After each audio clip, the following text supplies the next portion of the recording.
ለአብርሃም እንደማለ ለይስሐቅ እንደተናገረ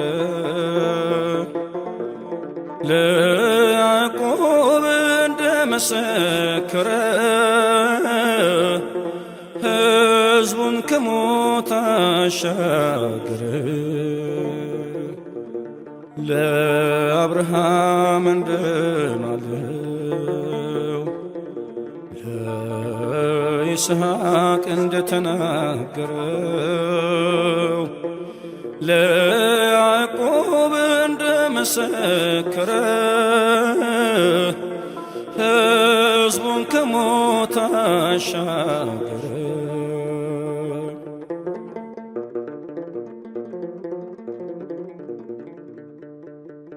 የማለውን መሐላ ሳይረሳ ጌታ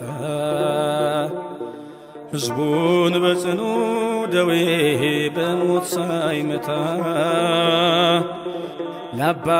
ለአባቶቻችን እንደማለላቸው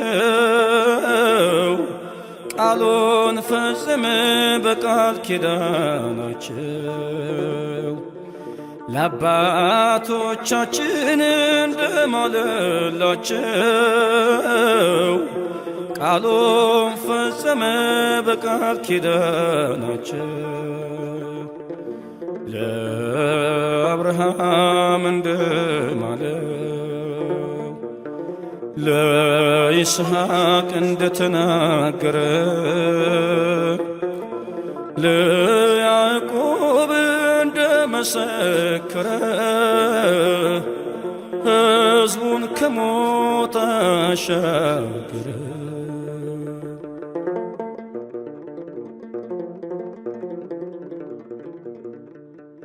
እግዚአብሔር በሙሴ እጅ ባሕር ከፈለ፣ ከፈርዖን ሰራዊት ሕዝቡን ከለለ።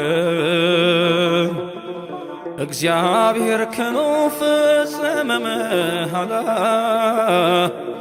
ምድር እንዳጠፋ ከእንግዲህ በኋላ። እግዚአብሔር ከኖኅ ፈጸመ መሐላ፣ ምድር እንዳጠፋ ከእንግዲህ በኋላ። ለአብርሃም እንደማለው ለይስሐቅ እንደተናገረ ለያዕቆብ እንደመሰከረ ሕዝቡን ከሞት አሻገረ።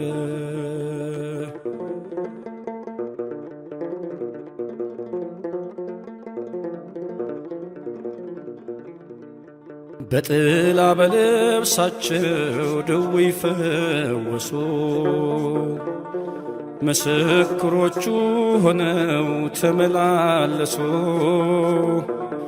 ጌታ ስላለ ከቅዱሳን ጋር ስልጣን ሰጣቸው በሰማይ በምድር። ጌታ ስላለ ከቅዱሳን ጋር ስልጣን ሰጣቸው በሰማይ በምድር። ለአብርሃም እንደማለው ለይስሐቅ እንደተናገረ ለያዕቆብ እንደመሰከረ ሕዝቡን ከሞት አሻገረ።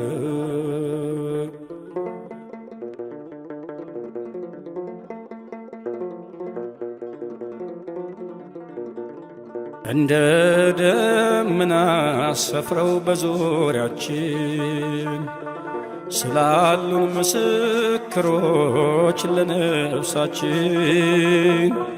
እንድንማጽን በሕያው ስማቸው አሉ በቀኙ ስላከበራቸው። እንድንማጸን በሕያው ስማቸው አሉ በቀኙ ስላከበራቸው ለአብርሃም እንደ በስመ አብ ወወልድ ወመንፈስ ቅዱስ አሐዱ አምላክ አሜን። በስመ አብ ወወልድ ወመንፈስ ቅዱስ አሐዱ አምላክ አሜን። በስመ አብ ወወልድ ወመንፈስ ቅዱስ አሐዱ አምላክ አሜን። የሰራዊት አምላክ እግዚአብሔር ሆይ የጌቶች ሁሉ ጌታ የነገሥታት ንጉሥ የሥጋም የነፍስ ፈጣሪ ሆይ መድኃኒታችን ኢየሱስ ክርስቶስ አማኑኤል ጌታዬ መድኃኒቴ ኢየሱስ ክርስቶስ ክብርና ምስጋና ምልኮና ውዳሴ ላንተ ይሁን። ወላዲተ አምላክ እመብዙኃን እመብርሃን የኖህ ቀስተ ደመና የአሚናብ ሰረገላ ሳሊተ ምሕረት የቃል ኪዳን እመቤት የፍቅር እናት የሰላም እናት የአዶናይ እናት የድሆች እናት የብዙኃን እናት ቤዛዊተ ዓለም ሰላም ላንቺ ይሁን። ሊቀ መልአክ ቅዱስ ሚካኤል የመላእክት ሁሉ አለቃ ሩሩህ አዛኝ መልአክ ዛሬ በዕለተ ቀኑ ሊቀ መልአክ ቅዱስ ገብርኤል፣ ቅዱስ ሩፋኤል፣ ቅዱስ ራጉኤል፣ ቅዱስ ፋኑኤል፣ ቅዱስ አፈኒን፣ ቅዱስ ሳሙኤል ሰባቱ ሊቀ መላእክት ዓለምን የቀደሰ ቅዱስ ዑራኤል እግዚአብሔር እንደየክብራችሁ እንደየማረጋችሁ ያለማቋረጥና ያለመሰልቸት እግዚአብሔርን ቅዱስ ቅዱስ ቅዱስ እያሉ በፊቱ የሚሰግዱለት ኪሩቤልና ሱራፌል ዙፋን የሚሸከሙለት የእግሉል እግዚአብሔር ስም የተመሰገነ ይሁን። እነሱን የሰጠን አምላክ ቅዱሳን አባቶቻችን አቡነ ተክለ ሃይማኖት፣ አቡነ አረጋዊ፣ አቡነ ገብረ መንፈስ ቅዱስ፣ አቡነ ሀብተ ማርያም፣ አባ ኪሮስ፣ የሰማዕት አለቃ ሰማዕቱ ቅዱስ ጊዮርጊስ፣ ቅዱስ እስጢፋኖስ፣ ክርስቶስ ሳምራ፣ ቅድስት አርሴማ፣ ቅድስት ኢየሉጣን፣ ሕፃኑ ቄርቆስ እግዚአብሔር እንደየክብራችሁ እንደየማረጋችሁ ክብር ለእናንተ ይገባል። እግዚአብሔር አምላክ ስሙ የተመሰገነ ይሁን። ዛሬ ግንቦት 19 2010 ነው። እግዚአብሔር አምላክ ስሙ የተመሰገነችን ቀን ለባረከልንና ፈቅዶልን ወዶልን እኛም ደግሞ ይችን መልእክት እንዳቅማችን እንድናስተላልፍ እንደ ኃጢአቴ እንደ ክፋቴ እንደ በደሌ ሳይሆን እንደሱ እንደ ቸርነቱ አምላክነቱ እጅግ የበዛና የረቀቀ ርኅራኄው እጅግ ጥልቅ የሆነ ፍጹም አምላክ እግዚአብሔር ስሙ የተመሰገነ ይሁን። የወላዲተ አምላክ ምልጃም ሳይለየኝ እዚህ ላበቃችኝ በእናትነቷ ምስጋና ይድረሳት። ወላዲተ አምላክ ተመስገን፣ እግዚአብሔር ስሙ የተመሰገነ ይሁን። ዛሬ ቁጥር 22 ቪዲዮዬ ነው። ይህ ቁጥር 22 ቪዲዮዬ በቁጥር 21 ላይ የነበሩ ጥያቄዎችን መመልስበት አንዳንድ ጥያቄዎች ስለተጠየቁ በተለይ ስለ ታቦተ ጽዮን በተመለከተ ያቀረባችሁት ጥያቄዎች ነበሩ እንደተባልኩት እሱን ለመመለስም ያህል እንደገናም ደግሞ ስለ ግማደ መስቀሉ ጥያቄም ለዛም መልስ ስላለኝ ያንን በተመለከተ እንደገና የመጪውን የ21 ዓመት ከ21 ዓመት ወይም ደግሞ 12 ዓመቱን ፕሮግራሞቼ በእግዚአብሔር ቸርነት እኔ እንዳሰብኩት እንደፈቀድኩት ሳይሆን እሱ እንደወደደና እንደፈቀደ የተሰጠኝን የአገልግሎት ጊዜን ሁሉ እኔ ባሰብኩትና ሰው በመራኝ ሳይሆን እግዚአብሔር አምላክ የእሱ ሀሳብ ለልጆቹ ለሀገሪቱ ይሆናል ብሎ የሚሆነው ሁሉንም በኩል የሚያይ አምላክ እግዚአብሔር ስራውን ጀምሬ እስክፈጽም ድረስ በጾም በጸሎት እየበረታሁ እንዳቅሜ ሰውም ደግሞ ህመኑም በጸሎት እየደገፈኝ ስተቴንም ደግሞ በጸሎት እያየ ስተት ነው ብሎ የሚለውን ትክክል ናት ብለው የሚለውንም ማመንና መቀበል ብቻም ሳይሆን በጸሎት እየጠየቁ መራመድን የሁላችንም ክርስቲያኖች የሚጠበቅብን ነገር ማለት ነው። ዝም ብዬ ይሄንን ነገር ፕሮግራም አላወጣሁም። አሁን 2011 ህዳር ወር ላይ አንደኛ ዓመቴን ጨርሳለሁ። 20 ዓመት ይቀረኛል ማለት ነው። ይሄንን መጀመሪያም ከዚህ በፊት ቪዲዮ ላይ ተናግሬያለሁ። አቅማችን እንደሚችለው ነው መልእክቴን በትንሹ ማስተላልፈው። ከአይምሮ በላይ የሚሆኑ መልእክቶችን ይዣለሁ ብያለሁ። እውነት የሰው ልጅ ጭንቅላት ሊሸከመውም በእርግጥ አይችልም የያዝኩትን መልእክት። መልአኩ ቅዱስ ሚካኤል በዚህ ትልቅ እርዳታ ያደርግልኛል። የሰው ልጅ አይሸከመውም የያዝኩትን መልእክት። እግዚአብሔርም ደግሞ እንዳቅሜ እኔ እንደምችለው አድርጎ በየዕለቱ በየቀኑ ይሄን ያህል መልእክት ይተላለፍ ብላ ወላዲተ አምላክ በምልጃዋ ትቆምልኛለች። እግዚአብሔር ያዘዘውን እሷ እህተ ማርያም ቀጥ ይደረግ ትለኛለች። የሚገርም ነው፣ የሚደንቅ ነው። በፊት በታሪክ ነው የሚሰማው። ነቢያቶች ምን አደረጉ፣ ቅዱሳን አባቶች ምን አደረጉ። በአሁኑ ሰዓት ደግሞ እኔ ከነቢያት ውስጥም አልቆጠርም፣ ከቅዱሳን ውስጥም አልተቆጠርኩም፣ ልቆጠርም አልችልም። ግን እኔ ከህዝብ መሀል ተመርጬ መብርሃን ለዚህ ጸጋ ለዚህ መልእክት ያበቃችኝ ለኔም ለራሴ በህይወቴ ትምህርት የምወስድበት ነገር ሌሎችም ደግሞ በኔ አይነት ህይወት ውስጥ የነበሩ ትምህርት ሊወስዱበት የሚገባ ነገር ነው ተብሎ ነው። እንዳልኳችሁ እንደ አቅማችን ነው በየጊዜው ማስተላልፈው መልእክት እንዲበዛ ተጠንቅቄ ነው የሚሰጠኝን መልእክት ማስተላልፈው። ከአቅም በላይ የሆነ መልእክት አላስተላልፍም። በልምምድ ግን መልእክቴ አእምሯችንን የሚቀበለውን ያህል ነው የምወረውረው።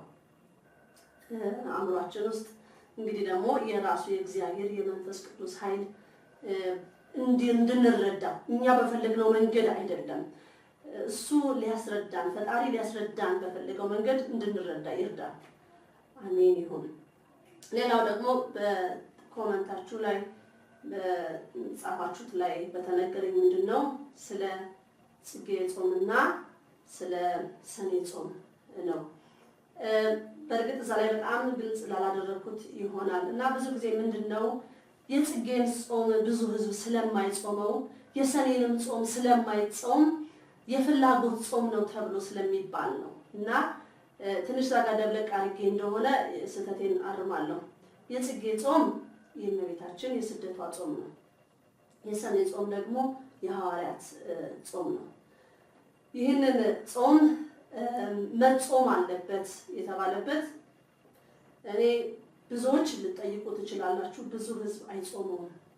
አባቶችም ችግር የለውም አትጾሙ እያሉ የሚገፋፉ ብዙ አሉ። እኔ ግን መጾም እንዳለበት ጾም በአጠቃላይ ሁሉ መጾም ለማለት መጾም እንዳለበት ለማሳወቅም ያህል በተናገርኩት እዛ ሰዓት በቁጥር 21 ላይ በተናገርኩት ሰዓት ይሄንን ግልጽ ስላላደረኩኝ ይቅርታ ጠይቃለሁ። የጽጌ ጾም ግን የእመቤታችን የስደቷን ጾም በማስመልከት ነው። የሰኔ ጾም ግን አዎ የሐዋርያት ጾም ነው በትክክል። ግን እነዚህ ጾማቶች ስለማይጾሙ ናቸው። የፍላጎት ጾም እየተባለ ስለሚታለፉ ነው። የፍላጎት ጾም የሚባል ነገር የለም። ኃጢአት የሌለበት አይጾም። በቃ ምንም ነገር በህይወቴ ሁሉ ነገር ተሟልቶልኛል፣ ምንም ነገር አያስፈልገኝም ብሎ የሚል መጾም የለበት። በቃ ሁሉ ነገር ሙሉ ነኝ፣ ጤናዬም ሁሉም የእግዚአብሔር መንገድ ይዣለሁ፣ ምንም ነገር አያስፈልገኝም። የፍላጎት ማለት ይሄ ነው እንግዲህ እኔ እንደማውቀው ማለት ነው። እና አባቶችንም ለመርዳት መጾም አለብን ብዬም ተናግሬያለሁ። አባቶችን ብዙ ፈተና አለባቸው። ለእውነት ለዚች ሃይማኖት የቆሙ አባቶች ሲጾሙ ብዙ እንደው ከዓመት እስከ ዓመት የሚጾሙ አባቶች አሉ። እና እነሱን ለማበረታታት እነሱንም ለመርዳትም ያህል ልንጾመው ይገባል። እስከዛሬ ድረስ እንደው ስንጫወት ኖረናል እንበል እና ይሄንን ጾም የማይጾም በአጠቃላይ የጽጌን ጾም የቤታችን የስደቷን ጾም የሰኔን ጾም የማይጾም ህዝብ በህይወቱ ሁሉ ነገር የተሟላለት ነው ማለት ነው። ለጸሎት ሁሉን ነገር አግኝቷል ማለት ነው። ምንም አያስፈልገኝም ብሎ የሚል ነው የተባለው። ስለዚህ ብዙ ጊዜ የጽጌን ጾም የፍላጎት ጾም ነው ተብሎ እና ቪዲዮ ላይ የጽጌ ጾም ብዬም አላልኩም፣ የስደቷን ጾም ብዬን ስላልኩ ነው። ለምን እነዚህ አጽዋማቶችን ለማስመር ያህል ብዬ ነው እና መጾም እንዳለበት ለማሳወቅ ያህል ነው። በዚህ ላይ የጠየቀኝ ሰው ስላለ ተቃውሞ አይደለም በጭራሽ። እኔም በተቃውሞ በጭራሽ አላየሁትም። እህተ ማርያም ሰው ናት፣ ፍጹም ልትሆን አትችልም፣ አልነበረችም፣ አይደለሁም፣ አልሆንም። ስለዚህ ከምትሰጡኝ መልእክቶች ላይ ያለኝን ነገር እናገራለሁ። ሌላ ደግሞ ምንድነው ስለዚህ አጽዋማት እኔ እናንተ እንደምትጀምሩት የሰኔን ጾም አልጀምርም። እኔ ይሰጠኛል ቀናት ብያለሁ ከዚህ በፊትም። ይሄ ሁለተኛ ዓመቴ ነው።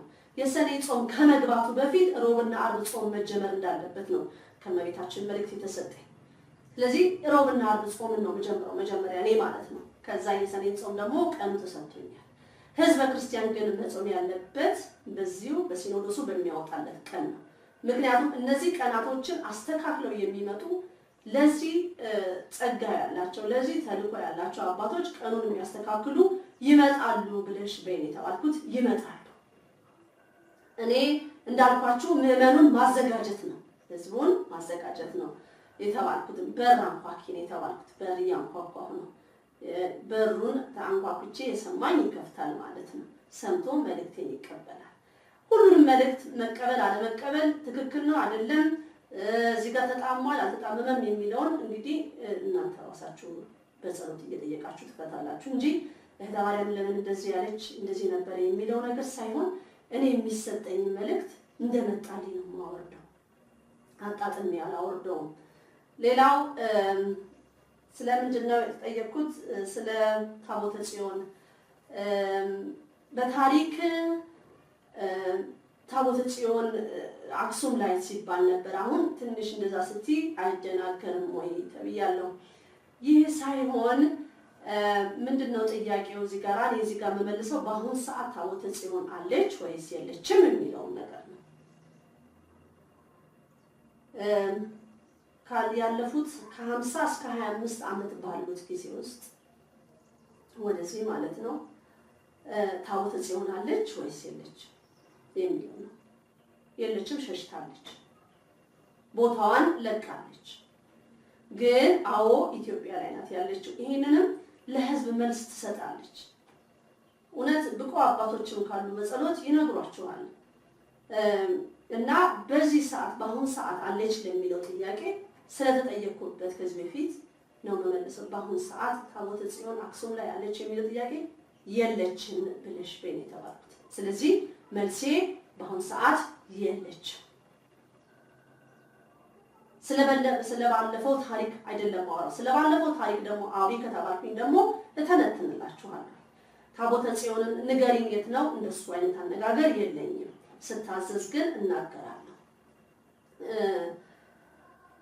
ሁላችንም እህተ ማርያም እዚህ ጋር ስህተት አለ ብላችሁ የምትሉትን በጸሎት ነው ልታስተካክሉኝ የምትችሉት። እኔ አንድ መልእክት ዝም ብዬ አላመጣም። ምክንያቱም እውነት ነው፣ ይሄ ትልቅ ታሪክ የነበረ ነገር ዝም ብሎ መጥቶ መልእክት ማስተላለፍ አይቻልም። መንፈስ ቅዱስም አይፈቅድ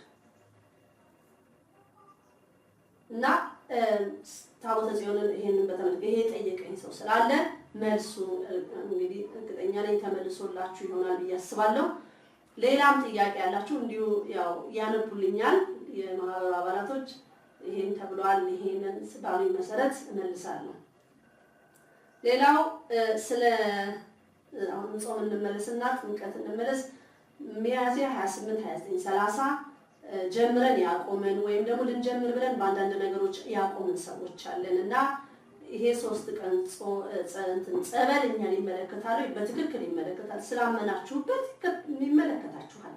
እንግዲህ ጸበልና ቤተክርስቲያን ሄደን የምናገኘው ጸበልና የጸሎት ውሃ በጣም ልዩነት አለው። ጸበል እዛው አባቶች ባርከውልን የሚሰጡን ነው፣ ከቤተ ክርስቲያኑ የሚገኝ ነው። ሌላው ደግሞ ልዩነት አንድ ነገር ያለው የቅዳሴ ጸበል እና ሌላ ቤተክርስቲያን ውስጥ ለጥምቀት የምንጠቀምበት ጸበል አንድ አይደለም።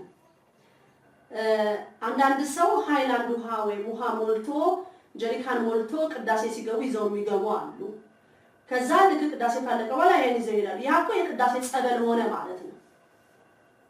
ያ ውሃ የቅዳሴ ጸበል ሆነ ማለት ነው። ስለዚህ የቅዳሴ ጸበል ደግሞ እቤት ይዞ አይኬድም። የቅዳሴ ጸበል ሊጠጣው የሚችለው በስጋው በደሙ ህይወት ውስጥ ያለ ብቻ ነው ናቸው ወላዲተ አምላክ። ማንም ሰው ሊጠጣው አይችልም። በስጋው በደሙ የሚኖር ህዝብ ነው እና ልዩነት አለው። ጸበል ስታመጡ በጸበል ስትጠመቁ አባቶች በቅዳሴ ጸበል አይጠምቋችሁም። ቅዳሴ የተደረገበትን አይደለም፣ ራሳቸው ጸሎት አለ። እንደ አንዳንድ ጊዜ በገዳማት ስትሄዱ አንዳንድ ጊዜ የፈለቁ ጸበሎች አሉ። እነሱ ለጥምቀት ለምንጠጣው ይሰጠናል። እነዚህም በባዶ ሆድ ነው፣ ምግብ ተበልቶም አይደለም። ሴት ልጅም የወር አበባ ከሆነች ህልመ ሌሊትም ወንድም ሴትም ካለው ይህንን ነገር አንጠቀምም፣ መጠቀም አይቻልም። እንደገና ምንድነው ሌላ ይሄ ነገር በጣም ግልጽ ማድረግ ያለብኝ ባልና ሚስት ግንኙነት አድርገው ቤተ መቅደስ ይገባሉ ወይ የሚለው ጥያቄ ከ8 ቀን በኋላ ነው መግባት የሚችሉት፣ ወይ በ8ኛው ቀን ግንኙነት ባደረጉ በ8ኛው ቀን ነው። ቤተ መቅደስ በጣም ክብር ያላት ቦታ ናት። ይሄንን ትምህርት በእርግጥ ማንም አይናገረውም። እኔ ግን መናገር ስላለብኝ ስለምታዘዝ ነው። ብዙዎች ግራ እየተጋቡባት በሃይማኖት ስላሉ አንዳንድ አባቶች ለመናገር የሚናገሩም አሉ። በተለይ በስጋው በደሙ ህይወት ውስጥ ሲመጡ ትምህርት አስተምሮ የሚሰጣቸው አለ፣ የሚነገራቸው አለ፣ የማይነገራቸው አለ እና ባልና ሚስት ግንኙነት አድርገው በተለይ ስለ ሰንበት ራሱ ትልቅ ትምህርት አለ። በሰንበት ምድር ያለ የባልና የሚስት ግንኙነትን በተመለከተ አባቶች ሊያስተምሩበት የሚገባ ነገር አለ። በጾም ጊዜያቶችም እንደዚሁ። ምክንያቱም ክርስትናን ህይወት በትክክሉ ከተያዘ ብዙ ስርዓት የሚያስይዙ ነገሮች አሉ። ብዙ አሁን እኛ መስመር የሳትንባቸው ነገሮች አሉ። አንዳንድ ሰው ይሄን ነገር ስናገር አይወድልኝም። እናንተ ስለወደዳችሁት አይደለም ማወራው። መሆን በዚህ ተዋህዶ ሃይማኖት አዲስም ነገር አይደለም። እኔ የተማሪ የማመጣው በፊት የነበረች የጥንት ስርዓቷ ነው እና ባልና ሚስት ራሱ ግንኙነት ራሱ በፈለጉበት ጊዜ አይደለም። ቀን እንደ በፊት ጊዜ ማለት ነው ቀን ይሰጣቸዋል። የሚደንቅ ነው። ግንኙነት የሚያደርጉበት ቀን ራሱ ግን ቀን ይሰጣቸዋል። በዛ ቀን ነው ባልን ሚስትን በጸሎት እየተዋዙ በስጋው በደሙ እየኖሩ ያን ቀን ነው ግንኙነት ማድረግ የሚችሉት። ያ ሁሉ ህግ ተጥሷል በአሁኑ ሰዓት እና ቤተ መቅደሷ ብዙ ስርዓት አታለች። ከቅዳሴ ጀምሮ ብዙ ስርዓቶች ያሉት ነገሮች አሉ። ቅዳሴ እየተቆራረጠ ያለበት ነገር ብዙ ነገር አለ። ህዝቡ ግዕዝ አያውቅም በማለት ብዙ አይነት ድራማ ይሰራል ያለው በአንዳንድ ቤተክርስቲያን ውስጥ፣ ሁሉ ጋር ባይሆን እንደውም እኔ ከብዙ በእውነት ከመቶ ቢያንስ 40 ቤተክርስቲያን ወይም 30 ህጉን የሚጠብቅ እጅግ አሳዛኝ ነው።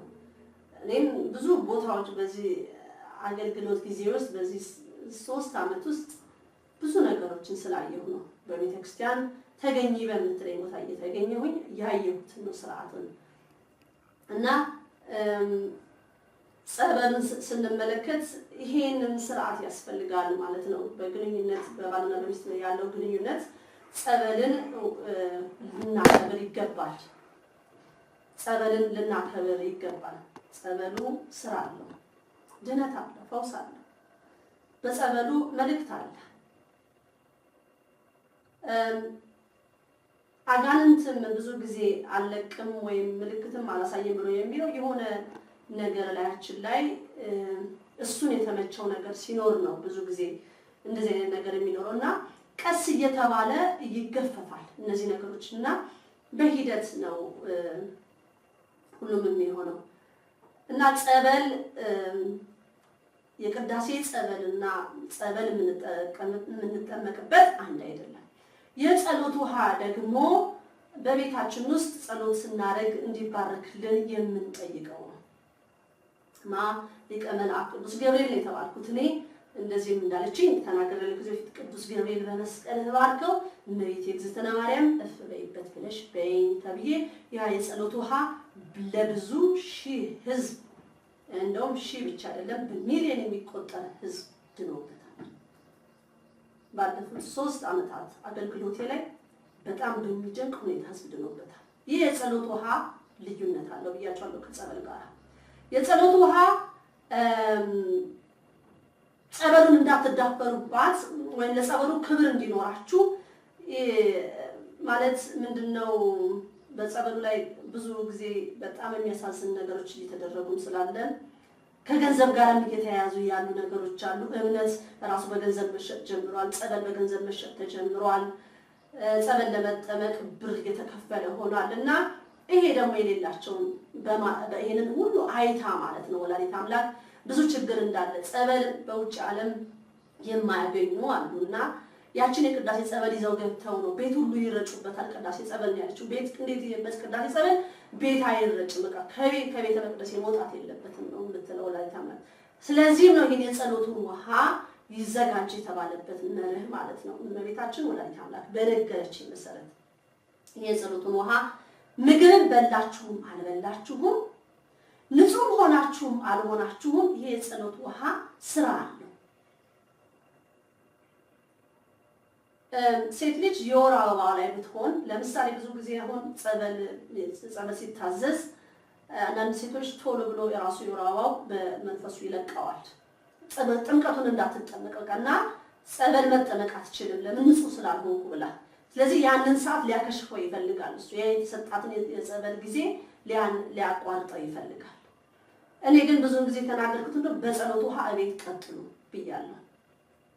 በጸሎት ውሃ እቤት እንዲቀጥሉ፣ ጸበል ግን ንጹህ ካልሆነች መሄድ ስለማትችል በጸሎት ውሃ እቤት ውስጥ በሻወር እንድትቀጥል በጆግ በባሊ ተቀርቶ እንዲቀጥል ተደርጓል። ብዙ ህዝብም ድኗል። እሱም ተንኮለኛ ነው። ምክንያቱም የታዘዘልን ነገር እንዳንፈጽም የማክሸፍ ነገር አለው። መያዙን ስለሚያውቀው ሊመታ ስለሆነ ብዙ አይነት ተንኮል አለው። ስለዚህ አንዳንድ ጊዜ እንደውም በጣም የሚደንቀኝ እስከ 6 ወር የወር አበባ የሚያወጣባቸው አለ። ያለ ማቋረጥ የሚመጣ አለ። ይሄም ብዙ ጊዜ እንደዚህ አይነት ስራ የሚሰራ አድፍጦ የተቀመጠ መንፈስ አለ። አድፍጦ በላያችን ላይ የተቀመጠ መንፈስ አለ። ይሄ ደግሞ ሳናስበው ወደ ሞት ሊያመጣን ባልጠበቅነው ቀንና ባልጠበቅነው ሰዓት ከዚህ ዓለም በሞት ለመለየት የሚያደርግ ሴራ አለው።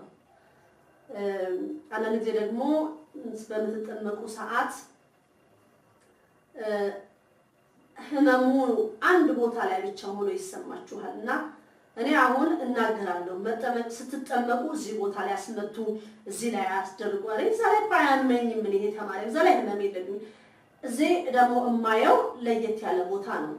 ጸበል አስነክታችሁት የማታውቁ ወይ እምነት ቀብታችሁ የማታውቁበት ቦታ ነው የምናገረው ብዙ ጊዜ እና አንዳንድ ጊዜ እግራችሁ ላይ ብዙ ጊዜ ጸበሉን አስመቱ ብዬ ስል አይኔ እኮ ግሬን አይደለም የሚያመኝ ማጅራቴ ላይ ነው የሚቀመጥብኝ ይላሉ። አይደለም፣ ስራው እሱ እጅግ ተንኮል ነው፣ በተንኮል የተሞላ ነው። እዛ ላይ ሐሳባችሁን ይሰበስብና እሱ ግን የተቀመጠው ሌላ ቦታ ነው እና እንዴት አድርጋችሁ ሁሉ የምታስመጡበትን ቦታ ለብዙ ሰው እኔ እውነት ነው የምናገረው። በሄራንም ስልክ ላይ መልስ ሰጣለሁ፣ በጋሹ ስልክ ላይ ሰጣለሁ። እኔም 2 ስልክ ነው ያለኝ። በሁለቱም ስልክ የአቅሜን ያህል መልስ እየመለስን ነው ያለነው እና የጸሎቱ ውሃ ንጹህ ሆናችሁ አልሆናችሁ ትጠቀሙበታላችሁ። ምግብ ውስጥን ጠብ አድርጉበት ድህነት እንዲሆንላችሁ። ምክንያቱም የመጣበት መንገድ እጅግ የረቀቀ ስለሆነ ማለት ነው። ምግብን ስትሰሩ ጠብ ውሃ የሚደንቅ ነው ማለት እንዴት እንደሚለይ ማለት ነው። በቃ ከተባረከ በኋላ እንዴት ኃይል እንዳለው እጅግ ይገርማል። ግን አደራችሁ ቤተክርስቲያን ስትሄዱ ግን የቅዳሴ ጸበልና የቅዳሴውን ጸበል ቤት ይዛችሁ እንዳትገቡ አይሆንም። ይሄን እያወቃችሁ ስታረጉና ሳታውቁ አይንድ አይደለም ብለናለች ወላዲተ አምላክ። አሁን በዚህ በድረ ገጽ ገብቼ የምናገርበት ምክንያት ምንድነው? ሰውም የተለያየ መልእክት ለእመቤታችን የሚያቀርበው ጸሎት አለ። እንዴት ነው ህይወታችን ጨለመ፣ ግራ ገባን፣ እንዴት እንሆን እያሏት ነው። ይሄ የጸሎት ውሃ ትልቅ ስራ አለው። በሰንበት ምድር ደግሞ መልአክ አይባረክም ብላለች። መልአክ ሰንበት ምድር ውሃ ቀድታችሁ በሰንበት ምድር የተቀዳ ውሃ ጸሎት ቦታ ያስቀምጣችሁ ባርክልን ማለት አትችሉም። በሰንበት ምድር የተቀዳ ውሃ መልአክ አይባርክም ብላለች። ስለዚህ ከሰኞ እስከ ዓርብ የተቀዳ ውሃ ወይም ደግሞ ከሰኞ እስከ ዓርብ የገዛችሁት ውሃ ካለ በውጭ ዓለም ያላችሁ ያንን ውሃ እንዲባረክላችሁ ነው። ትንሽ ካለ እኮ ቤት ውስጥ ያለውን ማባዛት ነው። ሌላው ደግሞ ሰኔ ጎልጎታ ደግማችሁ የጸለያችሁበት ውሃ ልክ እንደ ጸበል ነው። እሱ ሰኔ ጎልጎታ ተደግሞበት ያለው ልክ እንደ ጸበል ሆነ ማለት ነው እና ጥንቃቄ እሱም ጸበል ይፈልጋል ማለት ነው። ብዙ ጊዜ የሰኔ ጎልጎታ የደገማችሁበትን ቤታችሁ የምትረጩበት በተለይ አሁን በዚህ በሰኔ ጾም ላይ ስታደርጉ ሰኔ ጎልጎታ በእርግጥ ሰኔ ጎልጎታ ሁሌም መነበብ ያለበት ነገር ነው። እኔ ብዙ ጊዜ ሰኔ ጎልጎታን የማነበው በዚች በሰኔ ጾም በተደጋጋሚ የምጸልይበት ጸሎት ነው እና ያንን ጸበል ሰኔ ጎልጎታ ደግማችሁ የጸለያችሁበትን ውሃ ቤት በተደጋጋሚ ይረጭበታል። ግቢያችሁን ትረጫላችሁ። ብዙ ጊዜ የተቀበሩ በመተት ግቢያችሁ ውስጥ የተቀበሩ እንዲሁም በውጭ ዓለም ደግሞ ያላችሁ አንዳንድ ልብሶቻችሁን ወይ በስጦታ መልክ የሚመጣላችሁ ልብሶቻችሁን ምን ተደርጎባቸው እንደተደረገ ስለማታውቁ የገዛላችሁ ሰው ብቻም አይደለም። አንዳንድ ጊዜ አንዳንድ ሰው እንዲሸጥለት እቃው የሚያደርጉት ነገር አለ። ያ ነገር ተቀባይነት እንዲኖረው ወይ ተወዳጅነት እንዲኖረው ይደረጋል እና ያ ነገር እኛ ጸሎት ካደረግንበት ወይም ደግሞ የጸሎት ውሃ ከፍክፈን ካደረግንበት ይከሽፋል። የክርስቲያን ቤት ሁልጊዜም በሳምንት አንዴ ጸበል መረጨት ያስፈልጋል። ጸበል ከሌለን ደግሞ የጸሎት ውሃ መረጨት ይችላል። የጸሎቱን ውሃ ሴትን መንካት ትችላለች። ጸበል ግን ሴት ልጅ ቤት መርጨት አትችልም። ሴት ልጅ በጀሪካን ይዛ መታ ከቤተ ክርስቲያን ብርጭቆ ላይ ቀርታ መጠጣት አትችልም። ህጉ ስርዓቱ ማለት እመቤታችን ያንን ማድረግ አይቻልም። የጸሎት ውሃው ግን መንገድ ተከፍቶልናል። የጸሎት ውሃው ሌላ ምንድነው? እንደ እጅ ስንወጣ ሴቶች ጠዋትና ማታ በጸሎት ውሃ ማህፀናችሁን መታጠብ ትችላላችሁ። ብዙ ጉድ ነው የምታዩት። በተለይ በማህፀን ዙሪያ ስለ ማህፀን ከዚህ በፊት በርግጥ ስለ ኮንትራሴፕሽን የወሊድ መቆጣጠሪያን በተመለከተ ነው የተናገርኩት። አሁን ይሄ ኢንፌክሽን ተብሎ አንቲባዮቲክስ የምትወስዱና ማህፀናችሁ ላይ እንደውም አንዳንድ ዶክተሮች ምልክት ይሰጧችኋል። ምን አይነት ነው ፍሳሽሽ? ይሄ የእንቁላል እንትን ነው ወይ አስኳልን የመሰለ ነው ወይ እርጎ ነው ወይ ተብሎ ምሳሌ የሚሰጠናል። ይሄ ጠቅላላ የአጋንንት ስራ ነው። ይሄ የአጋንንት ስራ ነው እና ይሄ በጸሎት ውሃ የሚወልቅ ነው የሚወጣ ነው እና የውስጥ ልብሶቻችን ራሱ ሴቶች የምንገዛው ብዙ ጊዜ ብራንድ የሆኑ ነገሮች አሉ። አሁን ወንዶችም ሴቶችም ኬቨን ክላይንን ኢምፖሪየር አርማኒን እንደዚህ አይነት ቶፕ የሆኑ ብራንዶችን እንደው ለመውደድ ብለን እንደው ፋሽኑንም ተከትለንና እርሶን አድርጋለች ተብለን የምንገዛቸው ነገሮች አሉ። ይሄ እነዚህ የሁለቱ ብራንዶች በተለይ ማለት ነው ኢምፖሪየር አርማኒና ኬቨን ክላይን እነዚህ ትልቅ ስራ አላቸው በማህፀን ዙሪያ የሚደንቅ ነው። ምክንያቱም ተወዳጅነት አላቸው እንዳልኳችሁ ልክ ሀገራችን ላይ እንዲሸጥላቸው የሚፈልጉት ነገር ላይ ይደረጋል እና እነዚህ ምቾት አላቸው። ማቴሪያላቸው ጥራት ያለው ነው። ኮትን ነው ብለን ብዙ ምናመር ይሄ ለቆዳ ይስማማኛል፣ ይሄ ኢምፖሪየር አርማኒ ነው ለኔ የሚስማማኝ፣ ወይ ጆርጆ አርማኒ ነው የሚስማማኝ፣ የኬቨን ክላይን እንትኑ ነው የሚስማማኝ እያለን የምንገዛቸው ነገሮች አሉ እና ያ ብዙ ጊዜ ሴት ልጆችን በተለይ ማህፀንን የማጥቃት ቦታ አለው። በአጠቃላይ የውስጥ ልብሶች በአጠቃላይ ልብሶች ስንገዛ የጸሎት ውሃ አርከፍክፈን ነው መጠቀም ያለብን። የጸሎት ውሃ ከተርከፈከፈበት ይከሽፋል። ግን በአሁኑ ሰዓት ያለው ነገር ምንድነው? ገዝተን ከገበያ መጣን ቀጥታ ቁም ሳጥናችን ውስጥ ደባልቀን ነው የምናደርገው። የጸሎት ውሃ በሳምንት አንዴ ቤታችሁ ይረጭ የተባለ ቤትም ሲረጭ ቁም ሳጥን ሁሉ ተከፍቶ ነው መረጨት ያለበት። ወጥ ቤታችሁ ሁሉ ሳይቀር ነው መረጨት ያለበት። ይሄ መንፈሱን ቤት ውስጥ የገባውን ያዳክመዋል። ዛሬ መጋረጃ የገባ ቤታችሁ ውስጥ ያለው ልብ ብላችሁ ምንጣፎቹን ልብ ብላችሁ ባለ አበባ ምንጣፎቹን እስቲ አስተውላችሁ ምን እንዳለበት። ግማሹ መስቀል አለበት፣ ግማሹ የአውሬ ስዕል አለበት። መጋረጃዎቹ፣ ትራሶቻችን፣ ብርድ ልብሶቻችን ራሱ ብዙ አይነት ለልጆቻችን ከዚህ በፊት ተናግሬያለሁኝ። ባትማን፣ ስፓይደርማን እየተባለ ለልጆቻችን የምንገዛው አንሶላ፣ ልጆቻችን መኝታ ቤት ውስጥ የምንለጥፋቸው ያው ልጆቹ ይወዳሉ የነሱ ፌቨሪት ናቸው ብለን የምንላቸው ነገሮች እነዛ ሁሉ ራሱን የቻለ አንድ የአጋንንት መንፈስ አለው፣ የመምታት ኃይል አለው። እና እኛም በቤት ውስጥ የምንገዛቸው ነገሮች ሁሉ የጸሎት ውሃ ያስፈልጋቸዋል። የጸሎት ውሃ ሊረጩ ይገባል። እኛ ፋሽን በተከተልን ቁጥር ያው በቃ ምኞታችን በበዛ ቁጥር ብያለሁ ከዚህ በፊት ቪዲዮ ላይ እሱም ፈተናውን ያበዛል። እሱም ደግሞ ሊጥለን የሚፈልገው ነገር ይጨምራል። ስለዚህ የጸሎት ውሃ እና ጸበል ልዩነት አለው። ጸበል እውነቴን ነው የምለው ሴት ልጅ ንጹህ ካልሆነች ልትጠቀመው አትችልም። ቤተ ክርስቲያን የቅዳሴ ጸሎት ቅዳሴ ላይ ሆነን ያስቀመጥነው ሃይላንድ ውሃ ወይም በቃ መተን በኮዳ መተን እናስባርከው ውሃ እዛ በቅዳሴ ሰዓት የሚቀመጥ ውሃ የቅዳሴ ጸበል ነው። የቅዳሴ ጸበል ያን ቅዳሴ ጸበል ቤታችሁን ይዘን እንዴት እንሄዳለን? ቤት ሁሉ የሚረጩ ስላሉ ለልጆቻችሁ ታውቁት ይችላል። አንዳንዶች ግን የማያውቁ አሉ። በስነ ስርዓቱ የቅዳሴ ጸበል ቤት የሚረጩ አሉ። በቃ የቅዳሴ ጸበል የሚያስፈልገው የሚቀበለው ሊጠጣው የሚችለው በስጋው በደሙ ህይወት ውስጥ ያለው ነው። አንዳንድ አባቶች ግን ያቃን ብላችሁ ጠጡ ብለዋል። እኔ ግን ስለ አባቶች አይደለም መልእክት ማስተላልፈው፣ እኔ የወላዲተ አምላክ መልእክት ነው ማስተላልፈው። ማገናዘብ የራሳችሁ ነው። ሰምቶ ግን አልሰማሁም ብሎ ማለት እንደማይቻል ማለት ነው።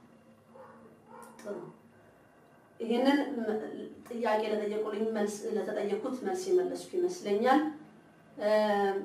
ስለዚህ ጸሎት ውሃ ጸበል እየሄዳችሁ እየተጠመቃችሁ በመሃል ወንዶችም ይሄንን አይነት ምልክቶች ስታዩ ወደ ቤተክርስቲያን መቅረብም እንደማትችሉ ስታውቁ በጸሎት ውሃ ቤት መቀጠል ትችላላችሁ። በጸሎት ውሃ መቀጠል ትችላላችሁ። ከዚህ በፊት ስለ እምነትም ተናግሬያለሁ። ማጥንት ያደረግንበትን አመዱን አትጣሉ ብያለሁ። ያ እንደ እምነት ነው ብያለሁ። በዚህ በግብረ ሰዶም ህይወት ያሉ አንዳንድ ሰዎችን እያናገርኩ ነው ያለሁት እና ይሄም እኔ ሳናግር እውነት ምቆጣቸውም አሉኝ፣ በትህትናም ማናገራቸውም አሉኝ። ከዚህ ህይወት ውስጥም ደግሞ ለመውጣት የታገሉና ያሸነፉ ወደ ስጋው ደግሞ የመጡም አሉ። ግን ይሄ በግብረ ሰዶም ህይወት ውስጥ ይሄ መጀመሪያ አይደለም። እኔ መልእክት በሚዲያ በርግጥ በዚህ በድረገጽ መጀመሪያ ይሆናል እንዲህ ስናገር እና በዚህ ቅድም እንዳልኩት በግብረ ሰዶም ህይወት ውስጥ ያሉትን ከ2007 ጀምሬ እስካሁን ድረስ 2007 ያው እንግዲህ ነገር ላይ ጀምሬ እዚህም እያደረኩት ነው ያለሁት ማለት ነው እና በእነዚህ ህይወት ውስጥ ያሉትን ደግሞ እውነት እንዴት አድርገን እንደምናመጣ ሁላችንም በጸሎት ልናግዛቸው ይገባል። ስህተት ሆኖ የማይሰማቸውም ስላሉ፣ ጥፋት ሆኖ መስሏቸው የማይታዩ ስላሉ፣ ግራም የገባቸው የሚያማክሩትን የሚያጡት ጊዜም የሚያማክሩትን ሰው ስላጡም ግራም ይገባቸዋል እና የሚቻለኝን እያደረኩ ነው ለማለት ያለውና ሁላችሁም ደግሞ በእውነት ከህዝበ ክርስቲያን ልንጸልይ ይገባናል። እነዚህንም ወንድሞች እህቶች ካሉበት ነገር ውስጥ እንዲወጡ ልንመክራቸው ይገባል። ሌላ በቴሌግራም ውስጥ ላይ አንድ ግሩፕ አለ ሮያል ፋሚሊ ተብለው ያሉ ወይም ደግሞ ኪንግ እና ኩዊን ተብለው እነዚህን ግሩፕ ውስጥ ስንገባ በእውነት በፍቅር ገብተን እነዚህን ልጆች ብናስተምር ጥሩ ነው። ከ34,000 በላይ የሆኑ ግሩፖች ናቸውና በጣም የሚያሳዝኑ ፊልሞች ናቸው የሚተላለፉት የተባልኩት። ይህም ከማህበሬ አባላቶች ውስጥ የተናገሩት ነውና እዛ መሀል ገብተው ግሩፕ ፈጥረው እነሱን መጽሐፍ ቅዱሳዊ ትምህርት እየሰጠን የሚመለሱበትን ብለው ሲሉኝ በትክክል ማድረግ ትችላላችሁ ብያለሁ። እና እናንተም በእነዚህ ግሩፕ ውስጥ አሁን ይሄ ቴሌግራም ግሩፕ ውስጥ ስትገቡ ሮያል ፋሚሊ ነው የሚባሉት። እዛ መሀል ገብታችሁ ልትረዱ ይገባችኋል። መንፈስ የእግዚአብሔርን ቃል እያያዛችሁ በመሳደብ አይደለም፣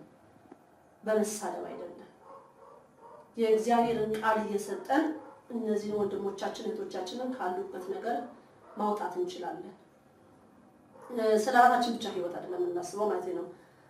አገሪቷ ሰላም ስትሆን እኛም ኑሯችንን ህይወታችን ልንኖር የምንችለው እና ይሄንን በአጋጣሚ ልናገረው ፈልጋለሁ ማለት ነው። እና ይሄንን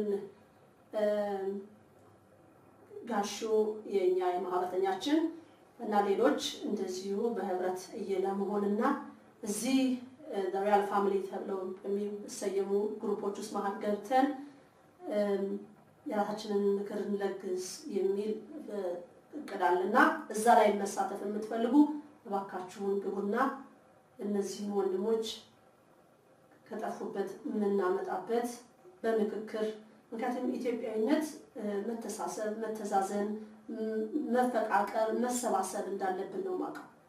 የአንዱን መጥፋት አንዱ መውደድ የለበትም እና በምትችሉት ትምህርት ልናስተምር በምንችለው ብናስተምር መልካም ይመስለኛል። የዘለፋ ቃል ግን እየተናገርን እነሱን ወደዚህ ነገር ሊጨራሽ የሚገፋ ነገር ወይም ደግሞ እነሱን ከህብረተሰቡ ውጪ የሚያደርግ ነገር ሳይሆን ስተት ያሉበት ህይወት ስተት መሆኑንና እግዚአብሔር የሚቀበለው ነገር እንዳልሆነ እያስተማርን ወደ እግዚአብሔር መንገድ የሚመጡበትን የእመቤታችንን ምልጃ እነሱን የሚያገኙበትን መንገድ ልንመራ ይገባል ለማለት ያህል ነው በዚህ አጋጣሚ መናገር የፈለኩት። ስለዚህ የቅዳሴ ጸበልንና የጸሎትን ጽዋ ግልጽ የሆነ ይመስለኛል። ለቤተሰቦቻችሁ ልታደርጉ የሚያሰባችሁትን ካላችሁ ትቀጥላላችሁ። ግን አሁን ብዙ ምልክት ያያችሁ ስላላችሁ ነው። በዚህ 3 ቀን ጥምቀት ሚያዝያ 28 29 30 ብዙ ሰው ምልክት ስላየ እንደገና ደግሞ ያንን እንዲዋጉበት ነው። ምልክት ደግሞ ያላያችሁ አላችሁ፣ ምንም ማለት አይደለም። አንዳንድ ጊዜ ምንድነው መንፈሱ የመሸሽ ወይም የመደረቅ ወይም የለብኝም ብለን እንድናምን የሚደረግ ሴራ አለው። በጣም የተራቀቀ ነው ያጋንንት እና ብዙ ጊዜ ስለ ህልመ ሌሊትም የጻፋችሁልኝም አላችሁ፣ መልእክትም የላካችሁ አላችሁ። ህልመ ሌሊት ላይ ይሄ በጣም በተለይ ቤተሰብ ያላችሁ ባልና ሚስት ሆናችሁ ልጆች ያሏችሁ በጣም ልትጠነቀቁለት ይገባል ይሄ ነገር። ምክንያቱም እናንተ ተዋክታችሁ ካላሸነፋችሁ ወደ ልጆቻችሁ የሚሄድ ኃይል አለ፣ ይሄዳል፣ 100% ይሄዳል። እና ይሄንንም መመሪያም በስልክ የሰጠኋችሁም አላችሁ። መዋጊያው እንዳልኳችሁ በጸበል ስትጠመቁ እንደዚህ ህልመ ሌሊት ካመጣባችሁ በጸሎቱ ማትቀበላላችሁ። አለቀ በቃ ማሸነፊያ ነው። እሱን ቦታ መስጠት አያስፈልግም። ይሄንን ይመስላል። ሌላ ጥያቄዎች ደግሞ ካላችሁ እንደ እግዚአብሔር ፈቃድ ቪዲዮ ላይ የሚመጣልኝን መልእክት ይነግሩኛል። ሄራን ታምራትን ትነግረኛለች፣ ጋሹም ይነግረኛል። ሌላው ምስራችን ትዕግስትም ሌሎች የማህበሩ አባላቶች የሆኑት መልእክቱ እንደዚህ ተብሏል እኮ ምንድነው መልስሽ የሚለው ነገር እመልሳለሁ ማለት ነው። በጭራሽ እኔ በነቀፌታ አላየው የምታመጡልኝ እህተ ማርያም ብላችሁ ለምትሉኝ፣ ምክንያቱም እንዲህ ነው መማማር የምንችለው ይመስለኛል። እኔ መጽሐፍ ቅዱስ ከፍቼ ጥቅሶችን እየሰጠው የምገስጽ ያ ጸጋው የለኝም። የኔ ጸጋ ግን የተሰጠኝ ምንድነው ርቆ የማየት ነገር አለኝ። የሰባት የትውልድ ሀረጋችሁ ሁሉ ማየት እችላለሁ ሲፈቀድልኝ ነው። እሱ አንዳንድ ሰው መጥቶ የዛሬ አያት ቅድመ አያቶቻችሁ ብዬ ሁሉ የምነግራቸው ብዙዎች አሉ። ከዛ የመጣ ባዕድ አምልኮ ነው ብዬ የምናገረው አለ። በአንዳንድ ቤተሰብ ውስጥ ደም የሚገብሩ አያት ቅድመ አያቶች ነበሩ። እነሱን የሰው ደም የሚገብሩ ከዚህ በፊትም አግኝቼ የተናገርኳቸው ሰዎች አሉ። የህፃን ደም፣ የወጣት ደም ብዙ ጊዜ የህፃን ደም በልጅነት በገና ልጁ እንደተወለደ ደም የሚገበርለት አጋንንት አለና የዛ ቤተሰቦችን አግኝቼ አናግሬያለሁ። ምክንያቱም ህልሙንም ነው የነገርኳት። እንዲህ አይነት ህልም ታያለሽ ወይ እንደዚህ አይነት ነገር ታያለሽ ወይ ብዬ ስል አዎን ያለችኝ። ብዙ ጊዜ የግድያ ፊልም ልክ እንደ ፊልም እንደምናየው የመግደልን ነገር ነው የሚያሳየው፣ ግድያ ነው የሚያሳየው፣ ደም ሲፈስ ምናምን ነው የሚያየው። ያ በቤተሰብ ውስጥ የደም አምልኮ ነበር ማለት ነው። ይሄ የበግ ወይም የበሬ የዶሮ አይደለም የማወራው፣ በስነ ስርዓቱ የሰው ደም ግብራ የነበረለት ዘር ነበረ ማለት ነው በቤተሰብ ሀረግ ውስጥ እና 7 ትውልድ ድረስ ነው ወላዲተ አምላክ የምታሳየኝ።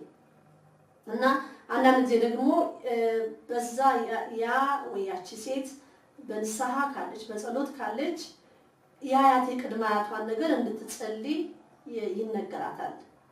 እነዛ አያቶቿ ቅድማቶቿ ወይም በሰማይ ቤት ሳይሆን ያሉት ያ የሲኦል መንገድ ላይ ስላሉ እነሷ እንድትጸልይላቸውና የነሱን ለነሱ እግዚአብሔር እንዲቀርባቸው የምታደርገው የግል ጸሎት የሚሰጣትም አለ።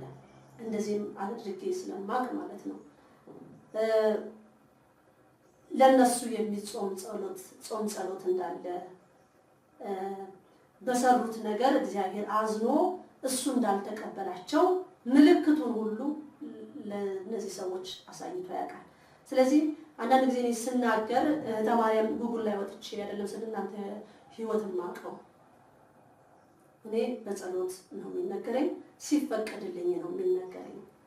ካልተፈቀደልኝ አልተፈቀደልኝ፣ ተፈቅዶልኝም ተነግሮኝም እንዳትነግሪያት ግን ይሄ ህይወት ስላለ ነው ብላም የምትለኝ ሰዓትም አለ እና በተለይ በእኛ በኢትዮጵያን ባህል ብዙ አይነት አምልኮዎች አሉ እንዲሁ ስንሄድ ማለት ነው።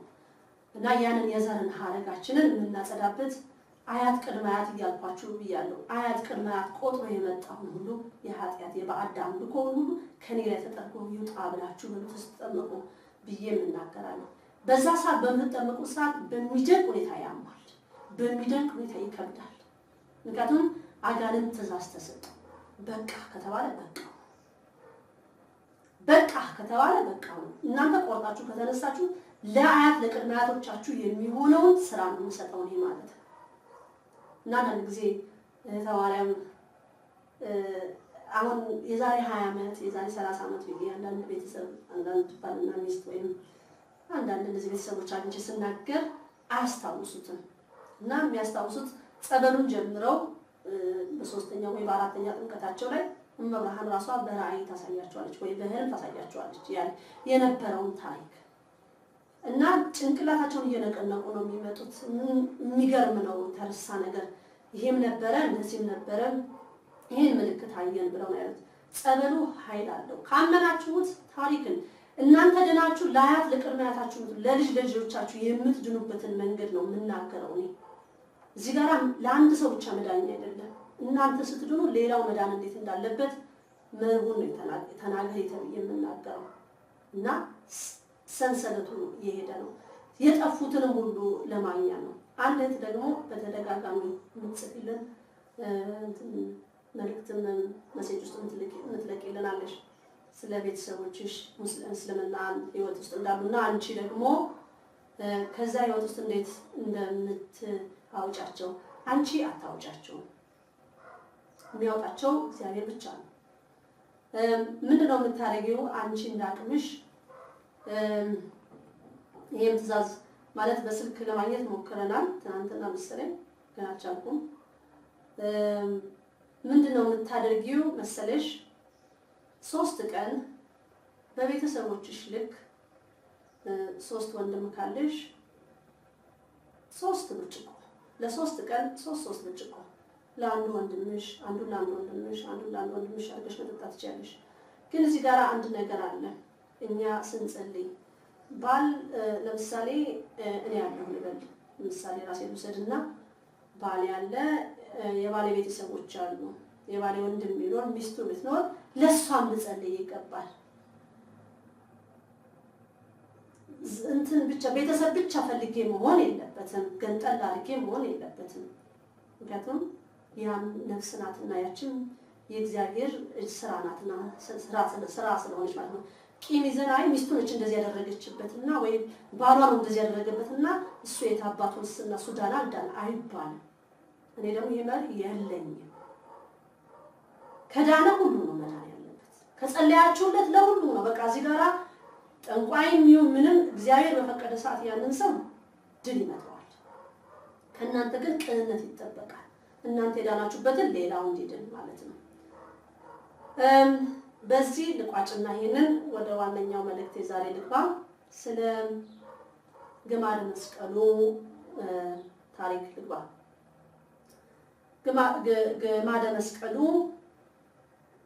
የት ነው የሚለው ነገር የት ነው?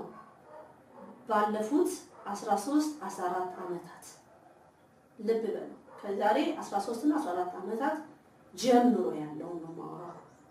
ሳይፊት ያለው ነው። ከዛ ማለት ያለው ነው በ13 እና 14 ዓመት ያለው ጊዜ ማለት ነው። ወደፊት የት ነው? ግሸን ላይ ነው ወይ የሚለው በጭራሽ አይደለም። አሁንም የፈለገ አባቶች መጥተው ይሄንን ነገር ይጠይቁ። ግማደ መስቀሉ ግሸን ላይ ነው ወይ የሚለው ነገር በጭራሽ አይደለም። ግማደ መስቀሉ ኃይል አለው። ዛሬ ግሸን ላይ ምን እየተካሄደ ነው ያለው? ግሸን በዓል ላይ ምን እየለበስን ነው የምንሄደው? ምን በዓል እያከበርን ያለው? ቢራ እየተጠጣ አይደለም? በሬ ሰንጋ እየተጣለ አይደለም? አለባበሳችንስ ሁኔታችንስ እንደው እግዚአብሔር ሩህ አምላክ ነው እንጂ ወሩሩ ራሱ መጣል ይችላል ነበር በዛ በግማደ መስቀሉ ባይኑ ግን አላደረገም። ዛሬ ብዙ ክብረ በዓል በሚከበሩበት ይሄም ደብረ ሊባኖስም አንዱ ነው። እውነት ጸበሉ እንደውም የዛሬ 13 ዓመትና አሁን ጸበሉ በጣም ቀንሷል። ለምን ቀንስ? የምናደርጋቸው ነገሮች ይኖር ይሆን?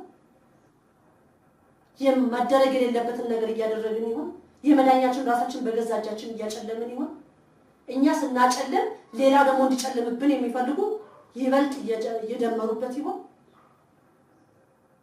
እኔ ግን እነዚህ የመዳኛ ቦታዎችን እየገለጽኩኝ ህዝብ እንዲያይ ነው የታዘዝኩት። አሁንም ግማደ መስቀሉ ግሸን ላይ ነው በአሁን ሰዓት ለምትሉ አይደለም። ይህንን ደግሞ ጾም፣ ጸሎት፣ ሱባኤ ይዞ መጠየቅ ነው። ይሸሻል ኃጢአት ሲበዛ፣ ትእዛዝ የማይቀበል ሰው ሲበዛ፣ ትእዛዝ የማይቀበል አባቶች ትእዛዝን ሳይቀበሉለት ሲቀሩ እነዚህ ነገሮች ይሸሻሉ። ግን አሁንም በእርግጥም 100% ኢትዮጵያ ላይ ነው ያለው። ግን በስውር አስቀምጠዋለች ወላዲተ አምላክ። ልጇ የተሰቀለበት እኮ መስቀል ነው፣ የማንም መጫወቻ አይደለም።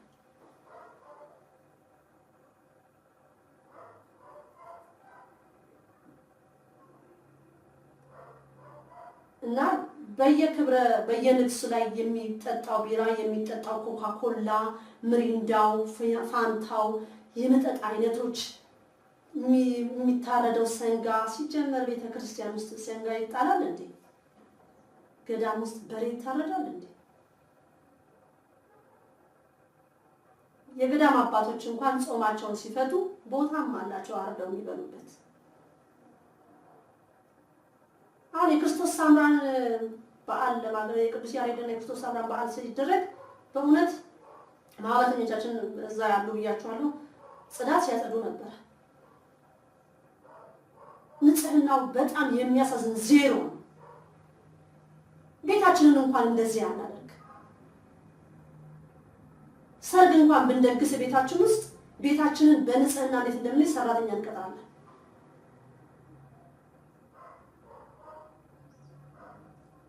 ንጽህናውን የቤታችንን ምንጣፋችን እንዳይበላሽብን ስንት እንቆጣቆጣለን። እና በክርስቶስ ሳምራ ክብረ በዓል ላይ በዚህ በተደረገው የኛ ማህበረተኞች ሲነግሩኝ ሲጸዳዱበት ሁሉ ነበር መሀል ክርስቶስ ሳምራ አካባቢ ላይ እና የኛ ማህበረተኞች ሲያጸዱት አባቶች አይተውት ክርስቶስ ሳማራታ ታጸዳዋለች ሲባል እኔ ያዝኛለሁ። ለምን ምን ወጣት እሷ ደግሞ ይሄንን ማጽዳትኛ አቃተን? ኃጢአታችንን እንዲጸዳልን እናልቅስ እንጂ ደግሞ በአይን የሚታዩ ነገሮች እንኳን ማጽዳት ያቅተናል። እኛ ገዳም የምንመጣው ወይም ክብረ በዓል የምናከብረው ለምግብ ነው? ለሆዳችን ነው? ሁሌ እንደበላን ነው? ሁሌ እንደጠጣን ነው? ሁሌ እንደሰከርን ነው? ከቅጥ በላይ እንደበላን ነው? እስቲ ገዳማት እንኳን ስንሄድ እስቲ እንደ አንተ ታውቃለህ እስቲ ቆሎ እንኳን ይዞ አይኬድም እንዴ? ሰንጋ ይዛችሁ ስትሄዱ በግና በሬ ስታርዱ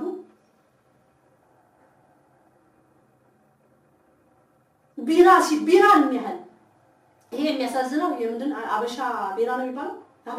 የአበሻ ቢራ በጣም በቃ ኃይለኛ ማስታወቂያ ኃይለኛ አበሻ ሆነ ኢትዮጵያ ሆነ ቦታ አይደለም። ሲጀመር ገዳም ቤተክርስቲያን በር ላይ መጣ የምቸበችበው ይሄ ቢራን እንዲሸጥ የሚያደርጉት የዚችን የተዋህዶ የኢትዮጵያ ኦርቶዶክስ ተዋህዶ ቤተክርስቲያን ለማጥፋት የመጡ ናቸው። እውነት ልንቃወም ይገባል። ለምንድን ነው በየቤተክርስቲያናችን ቢራ ላይ የሚሸጠው? እንዴት ይሸጣል? ይኸው ግማደ መስቀሉ ከኛ ራቀ። ይኸው ታቦተ ጽዮን ራቀች፣ ጠፋች ከዛች ቦታ ላይ።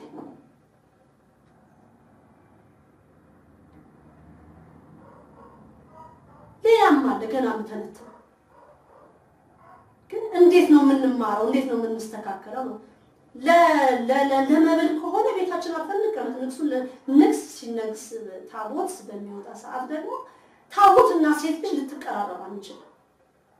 ሴት ልጅ ቦታችንን እንወቅ፣ ከታቦቱ ምን ያህል መራቅ እንዳለብን።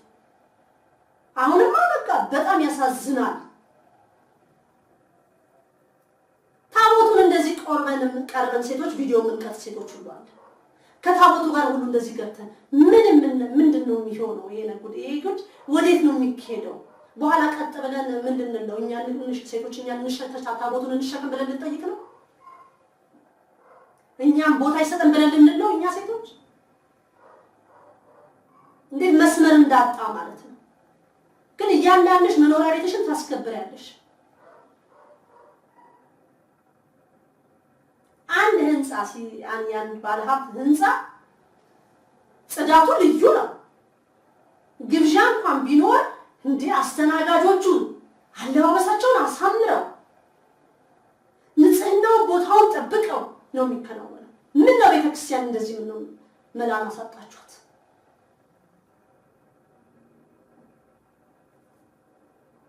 በወይክ ተሰርተው ተፈሽነው እንደዚህ አይነት ውሸት የለም። በዚህ አይነት ትዳር የያዛችሁ ውሸት ነው ተብላችኋል። ውሸት ነው ይሄ፣ ትዳር አይደለም። እያወቃችሁ በተለይ ያደረጋችሁ ሳታውቁ አባት እያያችሁ ዝም ካላችሁ ያንን ሸክም የተሸከመው ያ አባት ነው። ሴት ልጅ ቅንድባን አትቀንድም፣ ጸጋሽን አውጥተሽ እንዳመጣል ማለት ነው። ዛሬ ምንድነው አንድ ፎቶግራፍ መጥቶልኝ በቀደመታ ሁለት በግብረ ሰዶም ያሉ ወንዶች ካባ ለብሰው ልክ የቤተክርስቲያናችን ስርዓት ለብሰው ቀለበት ሲያደርጉ ምናምን እንታይባል። ይሄ አያስደንቅም? አይገርም? ምን በቃ ትንሽ ይሄንን ያመጣው ማን ነው? እኛው ራሳችን ነን። ተቆርቋሪ አይደለንም። ሁልሽም ስለራስሽ ስለግል ህይወትሽ ነው። እኔ ደግሞ እዚህ ጋር አንድ ነገር ላስምርና አክብሬ አስከብሬ ልሞት ነው ያልኩት። እግዚአብሔር ህይወቴን በሙሉ ሳይገባኝ ታሪኬን ለውጦ ያቆመኝ አምላክ ነው። ቀሪውን ህይወቴን ምን አድርጌ ነው? ስለዚህ ቤተክርስቲያን አይኔ ናት ለኔ። ጳጳስ አያዘኝም። የሚያዘኝ የሰራዊት አምላክ ብቻ ነው። እሱ የፈቀደው ማንም ሊያፈርስ አይችልም። የቤተክርስቲያኗ እንደዚህ መሆን ያስለቅሳል። ሰው መዳኛ ቦታ እያጣ ነው። እሺ ሌሎቻችሁ ይሄ ሊፕስቲኩን ሱሪውንም ካላደረግን አይሆንም ብላችሁ ለምትሉ ለሌላው አስቡ። ሱሪ ለብሳን ሴት ከሄደች ሌላው ልታጠፊ እንደሆነ ማወቅ አለብሽ። ካህኑን ባለባበስሽ ልትመጪ እንደሆነ ማወቅ አለብሽ። ይህ አይነት አለባበስ ደግሞ አይገባንም፣ በቃ አያስፈልገንም። የአሕዛብ አለባበስ ነው ብላለች ወላዲተ አምላክ። እኔ ከመጀመሪያው ነግሬያቸዋለሁ። ካለባበስ ጀምሮ ራሷ ወላዲተ አምላክ አለባበስን ያስተካከለችን ብያለሁ። ስለዚህ ይሄን ነገር እንዴት ነው የምናስተካክለው? ራሳችን እርስ በርስ እየተራረምን ነው። አባቶች እስኪመጡ ድረስ አይደለም የምንጠብቀው። አባቶች የራሳቸው ድርሻ አላቸው ቤተክርስቲያን ውስጥ። አንዳንዶች ደክሟቸው ሰልችቷቸው ልባቸው ቅጥል ብሏል። ቅጥል ያሉ አባቶች አሉ። በቃ ዲያቆናት ሆኖ እርር ያሉ አሉ። ምንም ማድረግ የማይችሉበት ደረጃ። ምን ችግር አለው? እንደዚህ ቢለበስ ምን ችግር አለው? ችግር አለው። የተዋህዶ ስርዓት አይደለም። አባቶች ጠጡ ብለዋል። አባቶች ምንም ችግር የለም ብለዋል። ስለ አባቶች አይደለም እዚህ ጋር ማውራት። የትኛው አባት ነው ልበሽ ብሎ ያለሽ? የትኛው አባት ነው ሊፕስቲክ ተቀቢ ያለሽ? የትኛው አባት ነው ቡና ጠጭ ምንም ችግር ብሎ የለም ያለሽ? ኧረ ስጋ ደግሞ አትቀበሉ ሁሉ የሚሉ አባቶች መጥተዋል። ኧረ አትጹሙ ሁሉ የሚሉ አሉ። ስንት ጉድ አለ። እነዚህ ተዋህዶን አይወክሉም።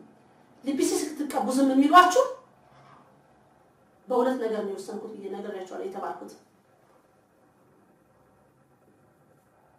አንዱ አባቶች ከላይ ትእዛዝ ይመጣላቸዋል። ዝም በላት ተዋት። ምክንያቱም እነዚህ ሊፕስቲክ የሚቀቡት ሱሪ ቤተ መቅደስ ቤተክርስቲያን ቅዳሴ መሃል ወይም ቅዳሴ በሌለ ሰዓት መኪና ሰንጥቀው ይዘው የሚገቡትን በጣም ይፈልጋሉ። ብር ይሰጣሉ። በመስጠት ገንዘብ በመስጠት አትጸድቅም ወይም አትጸድቅም ማለት ቤተክርስቲያን ስራ አትጸድቅም። ስህተታችንን እናርም። አያት ቅድመ አያት ተቀብለን የመጣነውን ይህንን የጨሌ ባድ አምልኮን ነገር የምንጥልበትን እናስብ። ልጆቻችን ያ ህይወት እንዳይቀጥሉብን። ግን አሁን ደግሞ መሬታችን ከ2007 ጀምሮ ያልተባረከ ከሆነ ከማህፀን አስቀረው ብለሽ ወይ አንተን የሚቃወም ትውልድ እዚህ ምድር ላይ ቀለለሽ ወይ የተባልኩት። አንድ እህት እንደዚህ አለች። እርጉዝ ነበረች።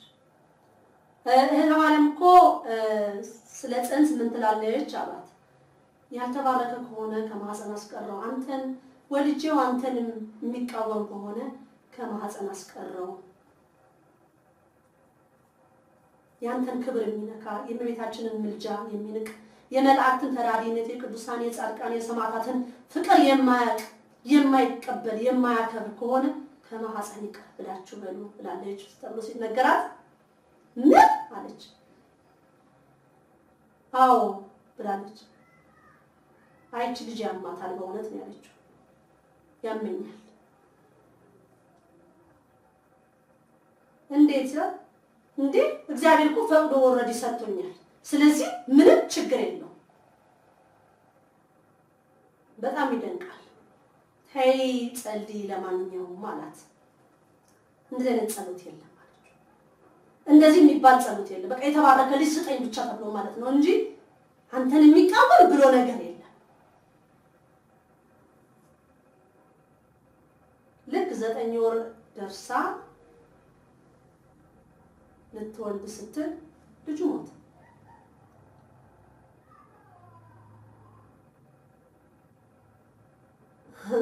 ታዲያ ምን ቢባል ጥሩ ነው? የተማረ ጸልያብኝ ይሆናል። ወልደን ልጆቻችን ሌባ ከሆኑ ወልደን አገርን የሚያስጠቁ ልጆች ከሆኑ የሚዘርፉ ከሆኑ የሚገሉ ከሆነ ታቦትን የሚያሰርቁ ከሆነ እግዚአብሔር የለም ብለው የሚክዱ ካሉ ከልጆቻችን መሃል እውነት ልንወዳቸው አይገባም። እኛ ራሳችንን ማሳደግ ገና አልቻልንም እኮ። እኛ ራሳችን እኮ አዋቂዎች ገና አላደግንም። ይሄ የቁመት የእድሜ ምናምን ይላል እዚህ ጋር አላደግንም። ገና ይቀረናል። ገና ብዙ ይቀረናል። እዚህ ጋር ገና ማደግ አለብን። ልጅ ከወለድን በኋላ አስተዳደግ ስንቶቻችንን ያጣል። ቤተክርስቲያን ልጆቻችን ይዘን ስንሄድ እናት ትሳለምና ትልና ልጇን ቆጣ ትላለች። ልጇን ለምን ቤተክርስቲያን እንዳመጣችው አትነግረውም። መሳለም እንዳለበት እንኳን አትነግረውም።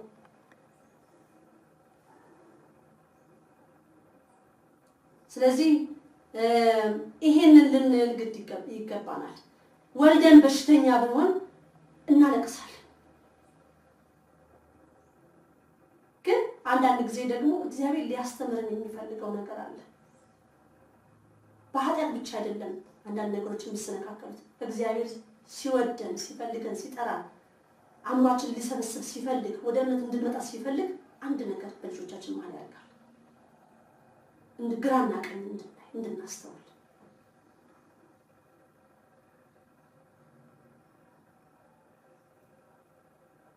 እኔም ማምነው እንደዛ ነው።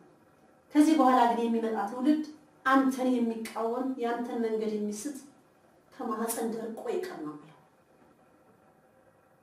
ከተወለደ በኋላ መቼም እናት ነንና እንሳሳለታለን። ያላየነው ግን ከማህፀን ቢቀር እንደራሴ ማለት ነው።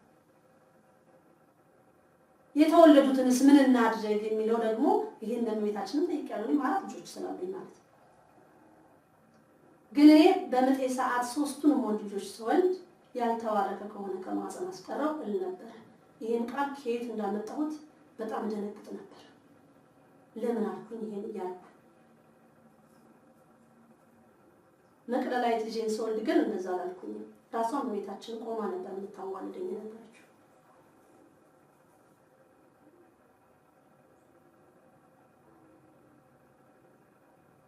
አሁንም የተወለዱት ልጆች መቼም በሞት ብንነጠቅ ይከብደናል፣ በጣም ይከብዳል። እኔ ያልኩትን ነው የምናገር። አምላኬ ሆይ የኔ በዚህ በተሰጠኝ ጸጋ እንቅፋት የሚሆኑ ከሆነ ሕግና ስርዓቱን የማይቀበሉ ልጆች ከሆኑ ልጆች ያንተን መንገድ የሚስቱብኝ ከሆነ የእመቤታችንን ምልጃ የሚስቱብኝ ከሆነ ዘራቸውን ቀጣ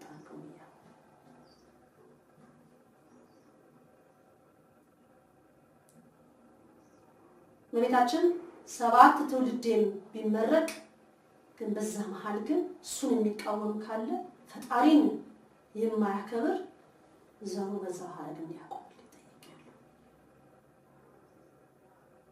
ከአይምሮ በላይ የሆኑ መልእክቶችን ይዣለሁ። ከአይምሮ በላይ የሆኑ መልእክቶችን እናገራለሁ። ያንን የምንቀበልበትን የምናምንበትን ልቦና ለሁላችን ያድለን። አሜን። ስለ ግማደ መስቀሉ ይሄንን ካልኩኝ፣ ስለ ታቦታት አከባበር ይሄን ያህል ካልኩኝ፣ ደግሞ ስለ ቀሪው 21 ዓመት ወይም ደግሞ 20 ዓመት ያለኝን ፕሮግራም ከ20 ዓመት በፊት ደግሞ የመጀመሪያው 12 ዓመት ያለኝን በኢትዮጵያ ላይ ፕሮግራም ምን ይመስላል በጥቂቱ ማለት ነው። ሁለቱን ነገር ነው። ይሄን በወላዲተ አምላክ እርዳታ የማደርጋቸው ነገር ማለት ነው። ትምህርት ቤቶችን እከፍታለሁ። መንፈሳዊ ትምህርት ቤቶች ናቸው የሚሆኑት። ስነ ምግባር የተሟላላቸው ነው የሚሆኑት። በመጀመሪያ ደረጃ ላይ የምወስዳቸው ከ3 ዓመት እስከ 7 ዓመት እድሜ ያሉትን ልጆች ነው። እነዚህም አንድ የክርስቲያን ልጅ ልሳነ ግዕዝን ማወቅ እንዳለበት፣ ውዳሴ ማርያምን በግዕዝ ማንበብ እንዳለበት፣ የቄስ ትምህርትን መስጠት እንዳለብኝ፣ ይሄም የትምህርት አገልግሎት በነፃ የሚሰጥ ነው በኢትዮጵያ ላይ። እንዳልኳችሁ ከ3 ዓመት እስከ 7 ዓመት ያለውን የእድሜውን ጊዜ በመንፈሳዊ ማደግ እንዳለበት፣ ትምህርት ቤቱ ያው በዚህ በማህበር አባላቶች በሆኑት እንደውም እየበዙ ይመጣሉ ብላለች። በዚህ እውቅናን ያላቸው በዚህም በትምህርት አስተምሮ ስጦታ ያላቸውን እየቀጠረ ስነ ምግባርን እንዲሁም የመጽሐፍ ቅዱስ ትምህርትን፣ ጸሎትን፣ ምስጋናን እንዳያቀማቸው እንዴት የሚማሩበትን የጨዋታ ስርዓታቸው፣ የመዝሙር ህፃናት ከልጅነታቸው ጀምሮ ወረብ መማር እንዴት እንዳለባቸው፣ ቅኔ እንዴት መቀኘት እንዳለባቸው፣ ይሄ የኔ ትምህርት ቤት ወደፊት ትምህርት ቤት የምከፍታቸው ይህንን ያሟሉ መስፈርቶች ናቸው። ሌላም ኢትዮጵያ ውስጥ የዓለም ትምህርት ይኖራል አይኖርም የሚለውን ነገር ሊኖር ይችላል፣ ግን ብዙ ተፈላጊነት አይኖረውም። ዝጉ ተብሎ የሚባል ነገር አይኖርም። በራሱ ሰዓት እነዚህ መምህራኖች ወይም የዚህ ሙያ ውስጥ ያሉት ተማሪ እንደሌላቸው ሲያውቁ፣ ወላጅን ወደ መንፈሳዊ ህይወት ውስጥ መሄድን ሲያውቁ ራሳቸው ይዘጉታል። የተባልኩትን ነው ማስተላለፈው። ይሄ ፊልም አይደለም። እንዳልኳችሁ አእምሯችሁ እንደሚችለው በትንሹ ጣል ነው ማለት ነው። ልሳነ ግዕዝን ከልጅነት አንድ ልጅ ማወቅ አለበት። ስለ ታቦት ላውራና ቅድም የተናገርኩት ነገር ስላለን በታቦት ዙሪያ ምንድነው እዚህ ግቢ ውስጥ እንዳልኳችሁ ጽላት አለ። ይህ ጽላት ሲወጣ ይሄን የጠየቁትን ነው የምናገረው።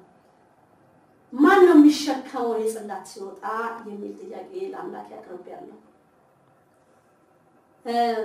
እኔ አቀረብኩኝ እመቤታችን ወላዲተ አምላክ። እኔ ግን ይህንን ጽላት ተቆፍሮ ከወጣ በኋላ ከዚህ ዋሻ ውስጥ ከወጣ በኋላ እንዲሸከሙ የምፈልገው ህፃናቶች ናቸው ነው ያልኩት። እመቤታችን ይህንን ተቀብላለች። ልጆች ንጹህ ስለሆኑ ማለት ነው።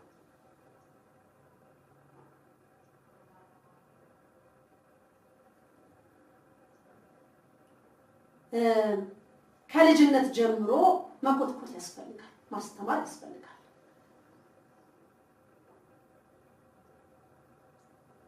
በድቅና ህይወት ውስጥ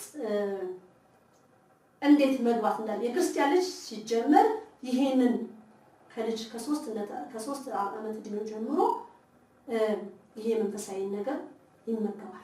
ከዛ በፊት ያለው ከእናቱ ማህፀን ጀምሮ እስከ 3 ዓመቱ ደግሞ በቤት ውስጥ እናቱ በምታደርገው ነገር መዝሙር ስትዘምር በምታደርገው የጸሎት ነገሮች ሁሉ እሷ የራሷን አስተዋጽኦ ታደርጋለች።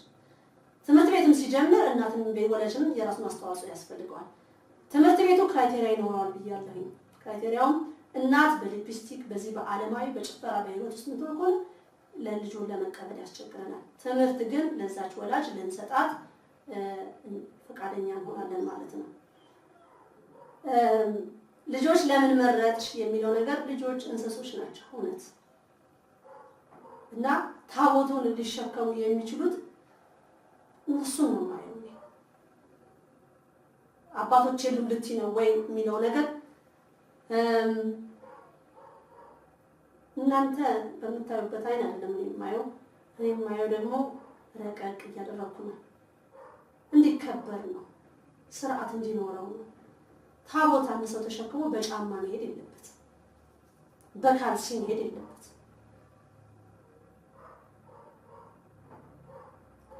ታቦት ቆሞ ሲለመን ነው የማየው ነው እዚህ ሀገር። ታቦቱ ቆሞ ልመና። ታቦቱ ክብር የለውም። እንደው ምናልባት ህፃኑ ልጅ ሲሸከመው እነሱ የሚሉኝ ተይዛቸውና በማለትም አስበዋለሁ ለራሴ ማለት ነው።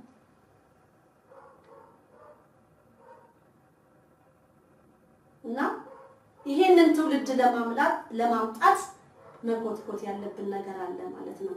ስለዚህ በትምህርት ቤት ዙሪያ ከብዙ እንደው ገረፍ በማድረግ ያመጣሁትን አስተላልፊ የተባልኩትን ዛሬ መልእክት ያስተላለፍኩት ማለት ነው። አንዱ ይሄ ነው። ሁለተኛው አዛውንቶችን ነው። በኢትዮጵያ ላይ አዛውንቶች በየቦታው ላይ የሚታዩ እንደውም ጧሪ ቀባሪ የሌላቸው እንዲሁ በየመንገዱ የሚታዩ በቤት ውስጥም የሚበላ የሚጠጣ የሌላቸው በብዙ ሁኔታ ተጎድተው ያሉ አሉ እና እነሱ ላይ ያለኝን ስራ ደግሞ ቀጥላለሁ ማለት ነው። እነሱ ላይ እንግዲህ የመጀመሪያ 12 ዓመት ፕሮግራም ይቅር እህተ ማርያም እቅድሽ ምንድነው? የመንግስት ቁጭ ብሎ አንቺ ምንድነው የምታቅጂው ልትሉኝ ትችላላችሁ። እኔ እንዳልኳችሁ በእመቤታችን ጉዞ ነው የምጓዘው። የትምህርት ቤቱን ቦታ የሚሆን እነዚህን አዛውንቶችን የሚረዱበትን መንገድ አቅጣጫውንም የምትመራኝ ራሷ ቢዛይት አለናት እና ይህም እቅድ ለነዚህ ለአዛውንቶች በተለይ ቤታቸውን አመቺ ለነሱ አመቺ በሚሆንበት ቦታ አካባቢ ማድረግ፣ ቤቱን ለነሱ የሚያመች ማድረግ፣ ወጥተው ገበያ በሚገበዩበት ሰዓት የራሳቸው የሆነ አውቶቡሶች እንዲኖራቸው የሚደንቅ ማለት ይሄን ነገር ስናገር እኔም ራሴ ይገርመኛል። ኢትዮጵያ ላይ እንደዚህ አይነት ነገር ሊመጣ ነው እንግዲህ ምን እናውቃለን። ቁጭ ብሎ ማየት ነው። እድሜውን ይስጠን። ይሄም ያው ቀላል መልእክት አይደለም ማለት አንዳንዶቻችሁ እንደ ቀልድ ልታዩት ትችላላችሁ፣ ግን ይሄ ቀልድ አይደለም። ቀልድ አይደለም፣ እውነት ነው። የኢትዮጵያኖች ድል ወጥተዋል ብያለሁ። በኃይለ ሥላሴ ጊዜ ጠቅልሎ እያንዳንዱ የኢትዮጵያን ሕዝብ ድል ተጠራርጎ ወጥቷል ብያለሁ። ንግስት ኤልሳቤጥ የእንግሊዝ ሀገር ንግስት ኩዊን ኤልሳቤጥ የምትኖረው የኃይለ ሥላሴን እድሜ ነው ብያለሁ። እመቤታችን ደግሞ የኢትዮጵያን እድል እንዲመለስ ነው። ግን ደግሞ ከተመለሰ በኋላ ደግሞ እኔ ደግሞ በተሰጠኝ ኃላፊነት በአቅሜ እግዚአብሔርን የሰው ልጅ እንዴት ማመስገን እንዳለበት እንኳን የሰው ልጆች እንስሳም ነፍሳትም አራዊቱም እግዚአብሔርን እንዴት ማመስገን እንዳለበት ነው የኔ ፕሮግራም። እነዚህም አባቶች አዛውንቶች የወር ተቆራጭ እየተደረገላቸው የሚሆኑበትን ቤተክርስቲያን እየሄዱ የሚያስቀድሱበትን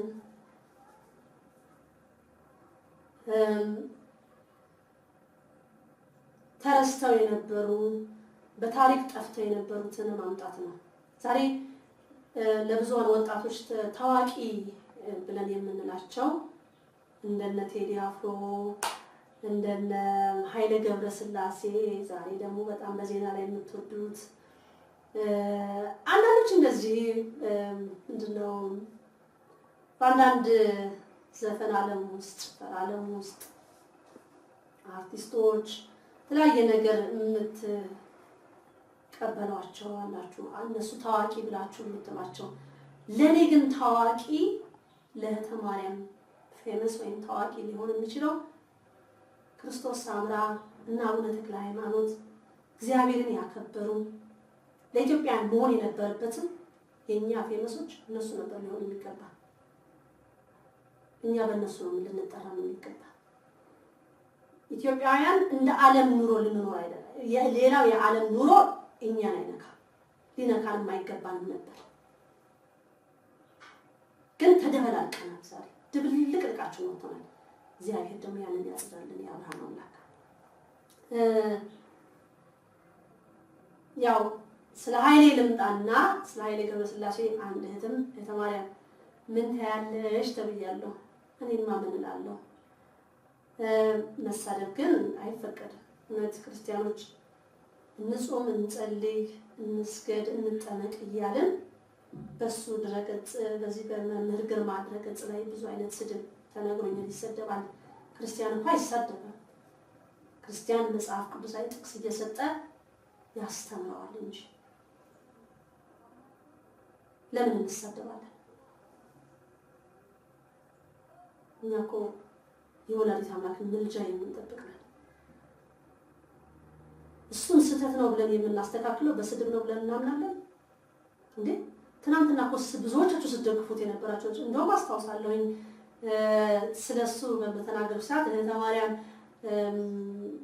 ኃይለ ገብረስላሴና ቴዲ አፍሮን የምትጠራቸው ገንዘብ ከነሱ ፈልጋ ነው አታርፊም ወይ የተባለ ሁሉ የስድብ መልእክቶች ነበሩ። ከተወሰነ ጊዜ በኋላ ያን የስድብ እንትኖች ከድረገጽ እያወጡ እንትን ብለው ደረሰረዙም አሉ።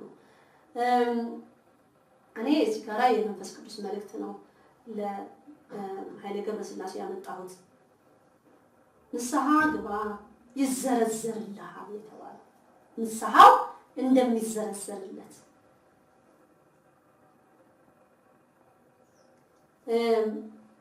ንስሐው የሚዘረዘርለት ለምንድን ነው?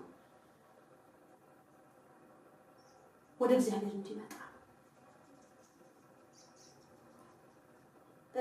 እናንተን አሁን እዚህ ጋር አሁን እናንተ መምህር ግርማን እንዴት እንደዚህ አለ ብላችሁ ነው። እኔ ደግሞ መምህር ግርማ ሳይሆን መምህር ግርማ ላይ ያለውን መንፈስ ቅዱስ ለምን ነካ ነው ጥያቄ። ያ ክብር ተነካ። መምህር ግርማ ምንም አይሆንም። ምንም ቢላቸው ምንም አያመጣም። ግን እዚህ ጋር የእሳቸው ላይ ያለውን ቅዱስ መንፈስ ሲናገር ማይቆጣል ማያዝናል። ስለዚህ ብዙዎቻችሁ በኮመንት እውነት የተሳደባችሁ እሱን ስድብ ብታነሱት እውነት ትክክል ይመስለኛል። ነው ክርስቲያን አይሳደብም። ልብ ይስጥህ፣ እግዚአብሔር ወደ እውነተኛው መንገድ ይምራ ልንለው ይገባል። እኔ ግን ለሱ መልእክት አለኝ። ደስ ሲል ኃይለ ገብረስላሴ ሰይጣን የለም ብለህ ስላልክ እኔ ልንገርህ እንግዲህ እውነትን ተበቤትህ የምታረገው ከሆነ ለርግጥ አንተ ከነጮቹ ጋር እየዋልክ ከእንግሊዞቹና ከነዚህ ከሆላንዶች ጋር እየዋልክ ኢትዮጵያዊነትን የረሳህ እንደሆነ ይታወቃል። በልጆች ላይ እንኳን ያየነው ነገር እጅግ ያሳዝናል። ማለት እኔም እንግሊዝ ሀገር የዛሬ 10 ምናምን ዓመት ልጆች ከመውለዴ በፊት አንተ ማራቶን መተህ እንግሊዝ ሀገር ላይ በምትወጥበት ሰዓት እኔ ኢትዮጵያን ባንዲራ ይዤ የምውለበለበው አንዷ እኔ ነበርኩ። ግን ማንነትህን ካወቅኩ በኋላ ግን ደንግጫለሁ። በዚህ ልክ ይሄንን ቃል ደንግጫለሁ።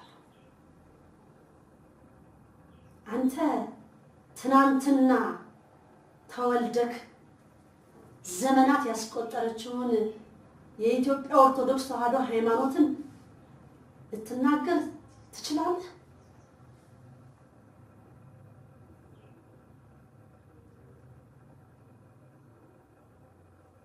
አንተ እኮ እግዚአብሔር ልታመሰግን ይገባል እንጂ የእግዚአብሔርን መንፈስ ቅዱስ ልትናገር አትችልም። አንተ መምህር ግርማን አይደለም የተናገርከው፣ እሳቸው ላይ ያለው መንፈስ ቅዱስ የተናገርከው። እሱን ነካህ ማለት ደግሞ እኔን ነካህ ማለት ነው። አክብሬ አስከብሬ ልሞት ያልኩትን ነገር መጣህብኝ በዛ ማለት ነው። ስለዚህ ያንተን ታሪክ እንመለስ ማለት ነው። በፊት የልጅነትን ታሪክ ልምጣ። እንግዲህ ደግሞ ጉጉል ላይ ገብተህ እንደ ልጅ ቢኒያም ደግሞ ጉጉል ላይ ገብተሽ አይተሽ ነው በሉኝ ደግሞ። ስለዛ ለራስ አዝኛለሁኝ ማለት የሰው ልጅ እንዴት ማሰብ እንደማይችል የኃይሌ ገብረስላሴ ህይወት ላይ ወደኋላ እናጥንጥነው። በተወለድክ የ12 የ13 ቀን እያለ አመቺሳ ተሰጥተሃል። ክርስትና ከመነሳት በፊት አመቺሳ ተሰጥተሃል። አመቺሳ ማለት በቃ በሌላ ስሙ ሰይጣን ነው። ታቀፈሃል በሱ።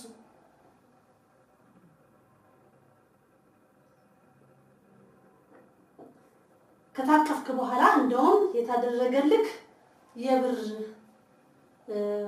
ቀለበት ነገር ብትመስልናት አነስ ያለች የተደረገልህ አንገት ላይ እጅ ላይ ታስሮልሃል፣ እግር ላይ ተደርጎልሃል።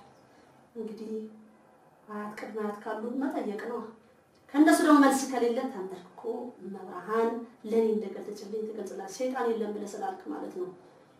የ12 እና የ13 ቀን እያለ በተወለድክ ከእናትህ ማህፀን በወጣ በ12 በ13ኛው ቀን ድረስ ባለው ውስጥ አመቺሳ ተሰጥቷል። ክርስትና የ40 ቀን ከመነሳት በፊት። ስለዚህ ለሰይጣን ተሰጥቷል ማለት ነው። ይሄ ደግሞ በአንተ ተጀምሮ ኢትዮጵያ ላይ ይሄ ነገር ያለ ነው። በብዙ ቤት አመቺሳ የተሰጡ ብዙ አሉ። አመቺሳ ተሰጠ ማለት ለሰይጣን መርቅልኝ ብለው እንደተወለደ አምጪው ልጅሽን ልቀፈው ብሎ ቡናውን እያጫጫሰ ጣኑን እያደረገ ጨሌውን እየዘረጋ ምን እያለ ያቅፍና የራሱ ይመርቀዋል፣ ልጁን ይመርቀዋል። ከዛ ወይ ተፋበታል ወይ ይፈልበትና ይሄው ልጅ ይንኪላታል። ያ ልጅ በቁጥጥር ስር ዋለ ማለት ነው። ከዛ በኋላ ክርስትና የሚያስነሱም አሉ። አንተ ኃይሌ ገብረስላሴ አመቺሳ ተሰጥተሃል። አመቺሳ ሰይጣን ነው ይላል። ሊሆን አይችልም ልትል ትችላለህ። እንግዲህ ተንበርከክ ከጠይቅ 3 ቀን እንደውም ከቻልክ ሽንቁሩ ሚካኤል ሂድና ተጠመቅ።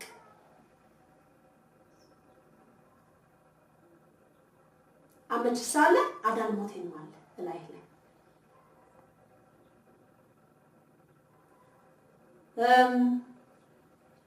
ሌላው ያው ወደ ቤተሰቦችህ እንሂድና ወደ ሚስትህ ወደ ልጆችህ እንሂድና አንተ እንኳን ይሄን ማድረግ ያቀተህ ሚስትህ እስቲ ትጠነቅልክ እና እስቲ ሚስትህ ራሷ እንዲገልጽ ነው። ሰይጣን የለም ብለህ ላልከው ነገር ሰይጣን እንዳለ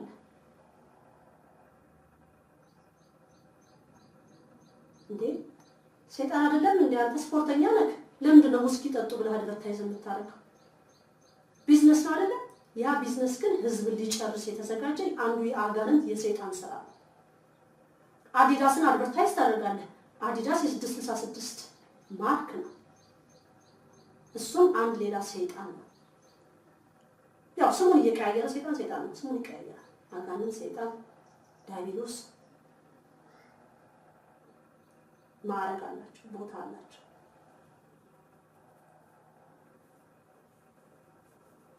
ከማረሳው አንድ ጊዜ አንተ ኢትዮጵያዊነትህን ረስተሃል ያልኩህ ምክንያት ምንድነው? ልጆች ሲጠየቁ ቅር ካለኝ ውስጥ ማለት ነው ከተም እንደዛ አስደግፈህ ኖሬ ያንን ስሰማ እጅግ ያዘንኩበት ልጆች አማርኛ ይችላሉ ተብለዋል ሲባል ይችላሉ ሲባል ልጅ ተነስታ እንደውም በአማርኛ በእንግሊዝኛ ነበር ሲዘፍን የነበረችውና ይሄ ነገር ከአንድ ኢትዮጵያን ወክሎ ከሚሮጥ ሯጭ ቤተሰብ በቃ ማለት የውጭ ህብረተሰብ ካንተ ማየት የሚፈልገው ነገር አለ። በኢትዮጵያነታችን ካንተ እንማራለን ብለን የምንለው ነገር አለ። ግን እንግሊዘኛው ነው የምታንጸባርቀው። አንተ አሁን ሆላንዳዊ እንደሆንክ ነው የሚታወቀው። ኢትዮጵያዊ ሳይሆን የሆላንድ ፓስፖርት እንዳለህ ነው የሚታወቀው። ለምን በኢትዮጵያዊነት ሀብታም ሳክራይቲስት ያስፈልጋታል ብለህ ስትል ይሄ እኮ የነጮቹ አስተሳሰብ ነው። አንተ ኢትዮጵያዊ ነህ። አለማመን በርግጥ በሷ ላይ ድነት ባለው አለማመን አዎ፣ ግን እውነት እግዚአብሔር ይህን ድነት ካደረገላት እግዚአብሔር ይመስገን ማለት ሲገባ አንገበገበ። በገዛ እጅ ራስን ስታጋልጥ ማለት ነው። ራስህን ይፋ ስታደርግ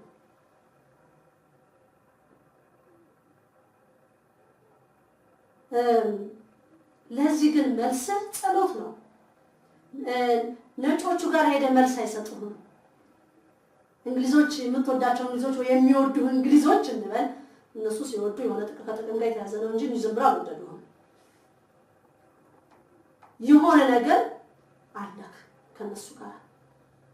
ለዚህ ነው በጻድቃኔ ማርያም የሆነውንም ራስህ ታውቃለህ። አሁንም ገንዘብ ስላልጨና ስላደረግ ቤተክርስቲያን መሬት ስላሰራ ዳስን ስላሰራ አትጸድቅ። ንስሐ ይጠበቅብሃል። ሚዲያ እንደሞ የምትከለክለው አንተ ማን ነህና ነው? ምንድን ነህ?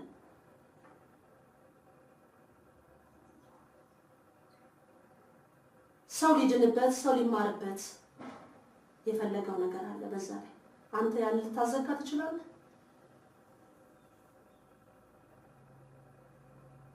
ማስተካከል አለብህ። ወደ ንስሐ ና። እኚህን አባት አይደለም የተናገርከው የእግዚአብሔርን መንፈስ ቅዱስ የተናገርከው። አንተ ጋር ከብዙ ጋር ከነጮች ጋር ከመኖር የተነሳ ለበል እንደው ኢትዮጵያዊነትን ትንሽ ለቀቃቃል። ወደ ኢትዮጵያዊነት ተመለስ። ኢትዮጵያ እንደማንኛውም የዓለም ህይወት አልነበራትም። በፊት የነበረው ህይወት ይህ አልነበረም። ያንን እውነተኛው የመንፈስ ቅዱስን ህይወት ኢትዮጵያ መኖር እንዳለባት ብዙ የሚያስተምሩ አባቶች ይመጣሉ። እነሱ ሲመጡ ደግሞ ዘልፋለሁ ብትል ትመታለህ፣ ትወድቃለህ። ስለሰራኸው ህንጻ ስለሰራኸው ግንባታ ምናምን ቦታ የለውም። ነገ በልጆችህ እንዳታለቅስ አድምጠኝ። ነገ በልጆችህ እንዳታለቅስ።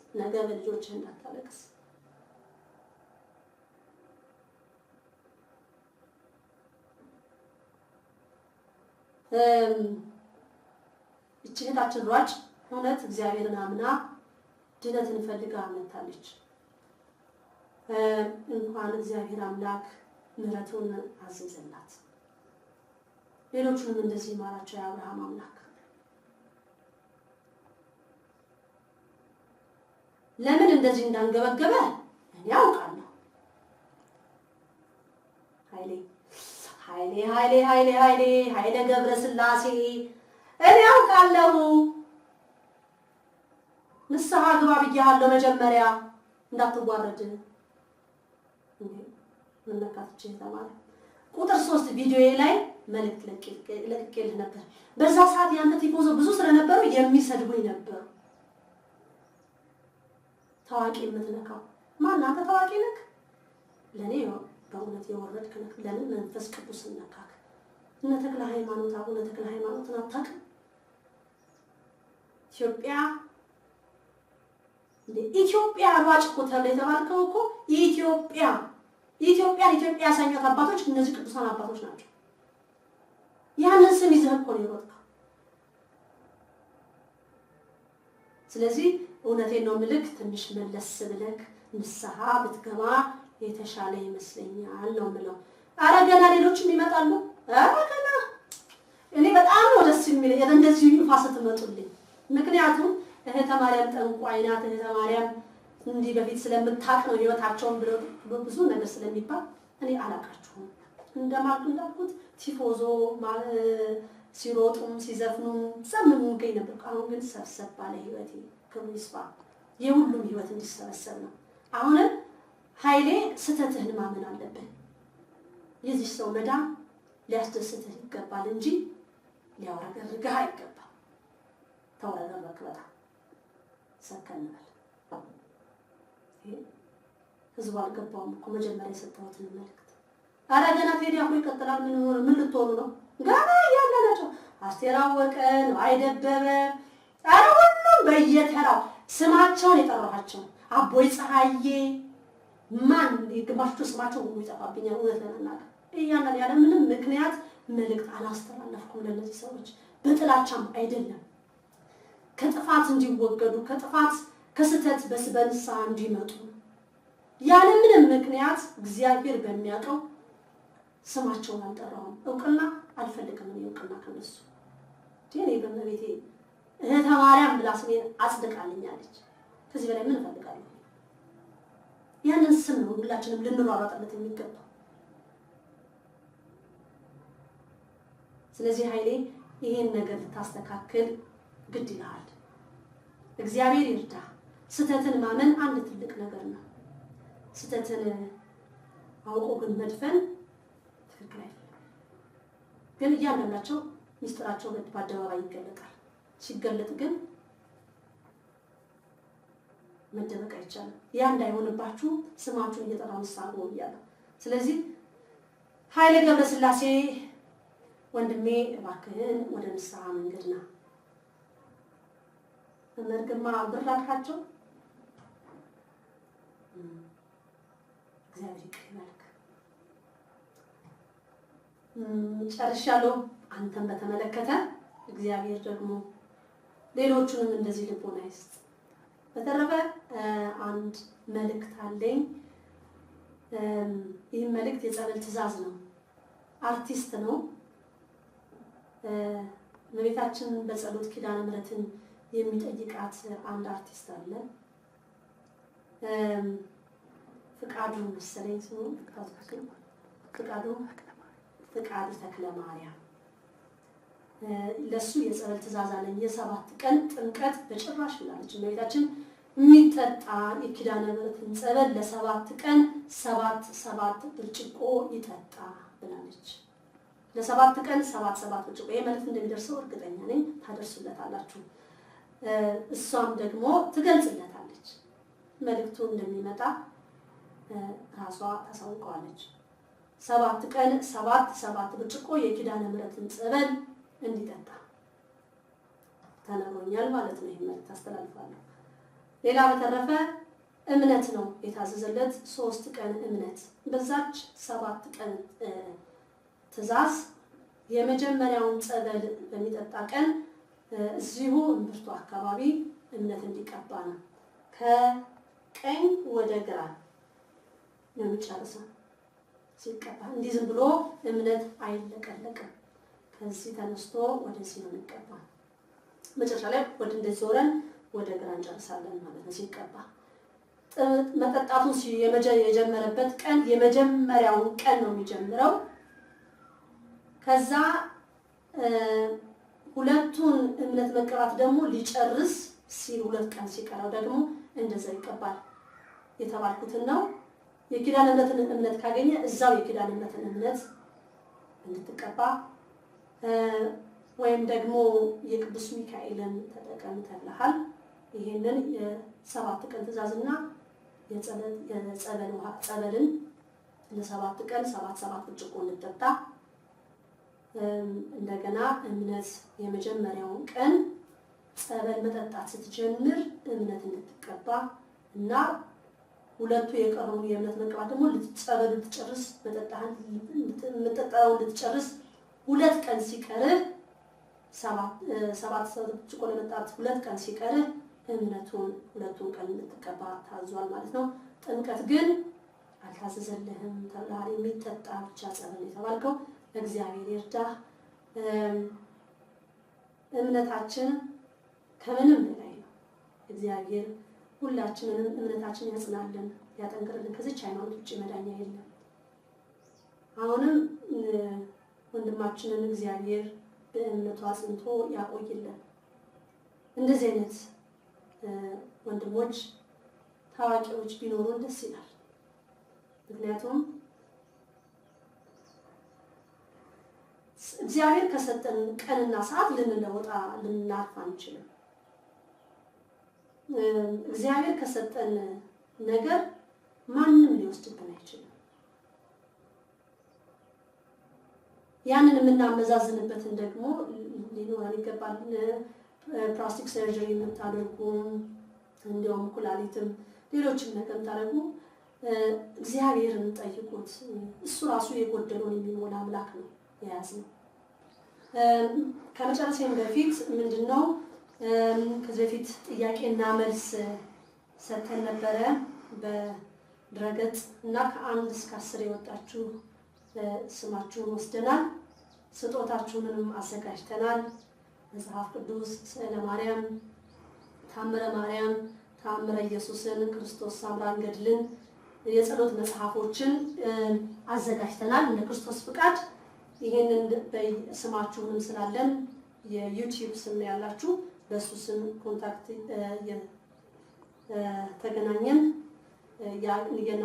ያናገራችኋቸው መልእክቱን ያስተላልፉላችኋል ማለት ነው። ጨርሻለሁ። እግዚአብሔር አምላክ ብርታቱና ጽናቱ ለሁላችን ይስጠን።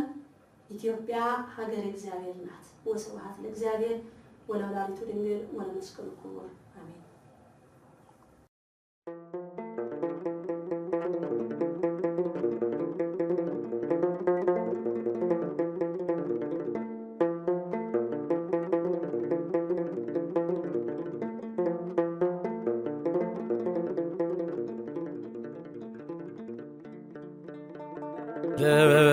ለአብርሃም እንደማለ ለይስሐቅ እንደተናገረ ለያዕቆብ እንደመሰከረ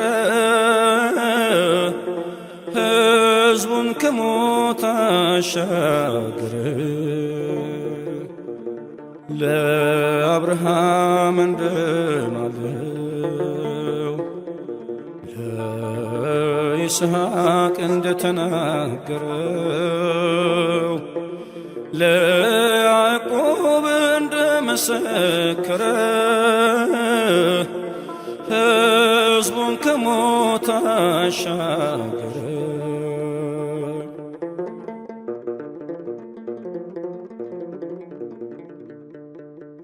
የማለውን መሐላ ሳይረሳ ጌታ ሕዝቡን በጽኑ ደዌ በሞት ሳይመታ ለአባቶቻችን እንደማለላቸው ቃሉን ፈጸመ በቃል ኪዳናቸው። ለአባቶቻችን እንደማለላቸው ቃሉን ፈጸመ በቃል ኪዳናቸው። ለአብርሃም እንደማለው ለይስሐቅ እንደተናገረ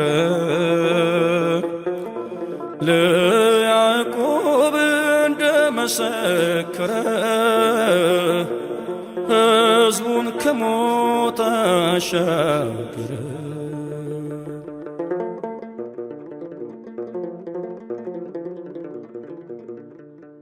እግዚአብሔር በሙሴ እጅ ባህር ከፈለ፣ ከፈርዖን ሰራዊት ሕዝቡን ከለለ። እግዚአብሔር ከኖኅ ፈጸመ መሐላ ምድር እንዳትጠፋ ከእንግዲህ በኋላ። እግዚአብሔር ከኖኅ ፈጸመ መሐላ ምድር እንዳትጠፋ ከእንግዲህ በኋላ። ለአብርሃም እንደማለው ለይስሐቅ እንደተናገረ ለያዕቆብ እንደመሰከረ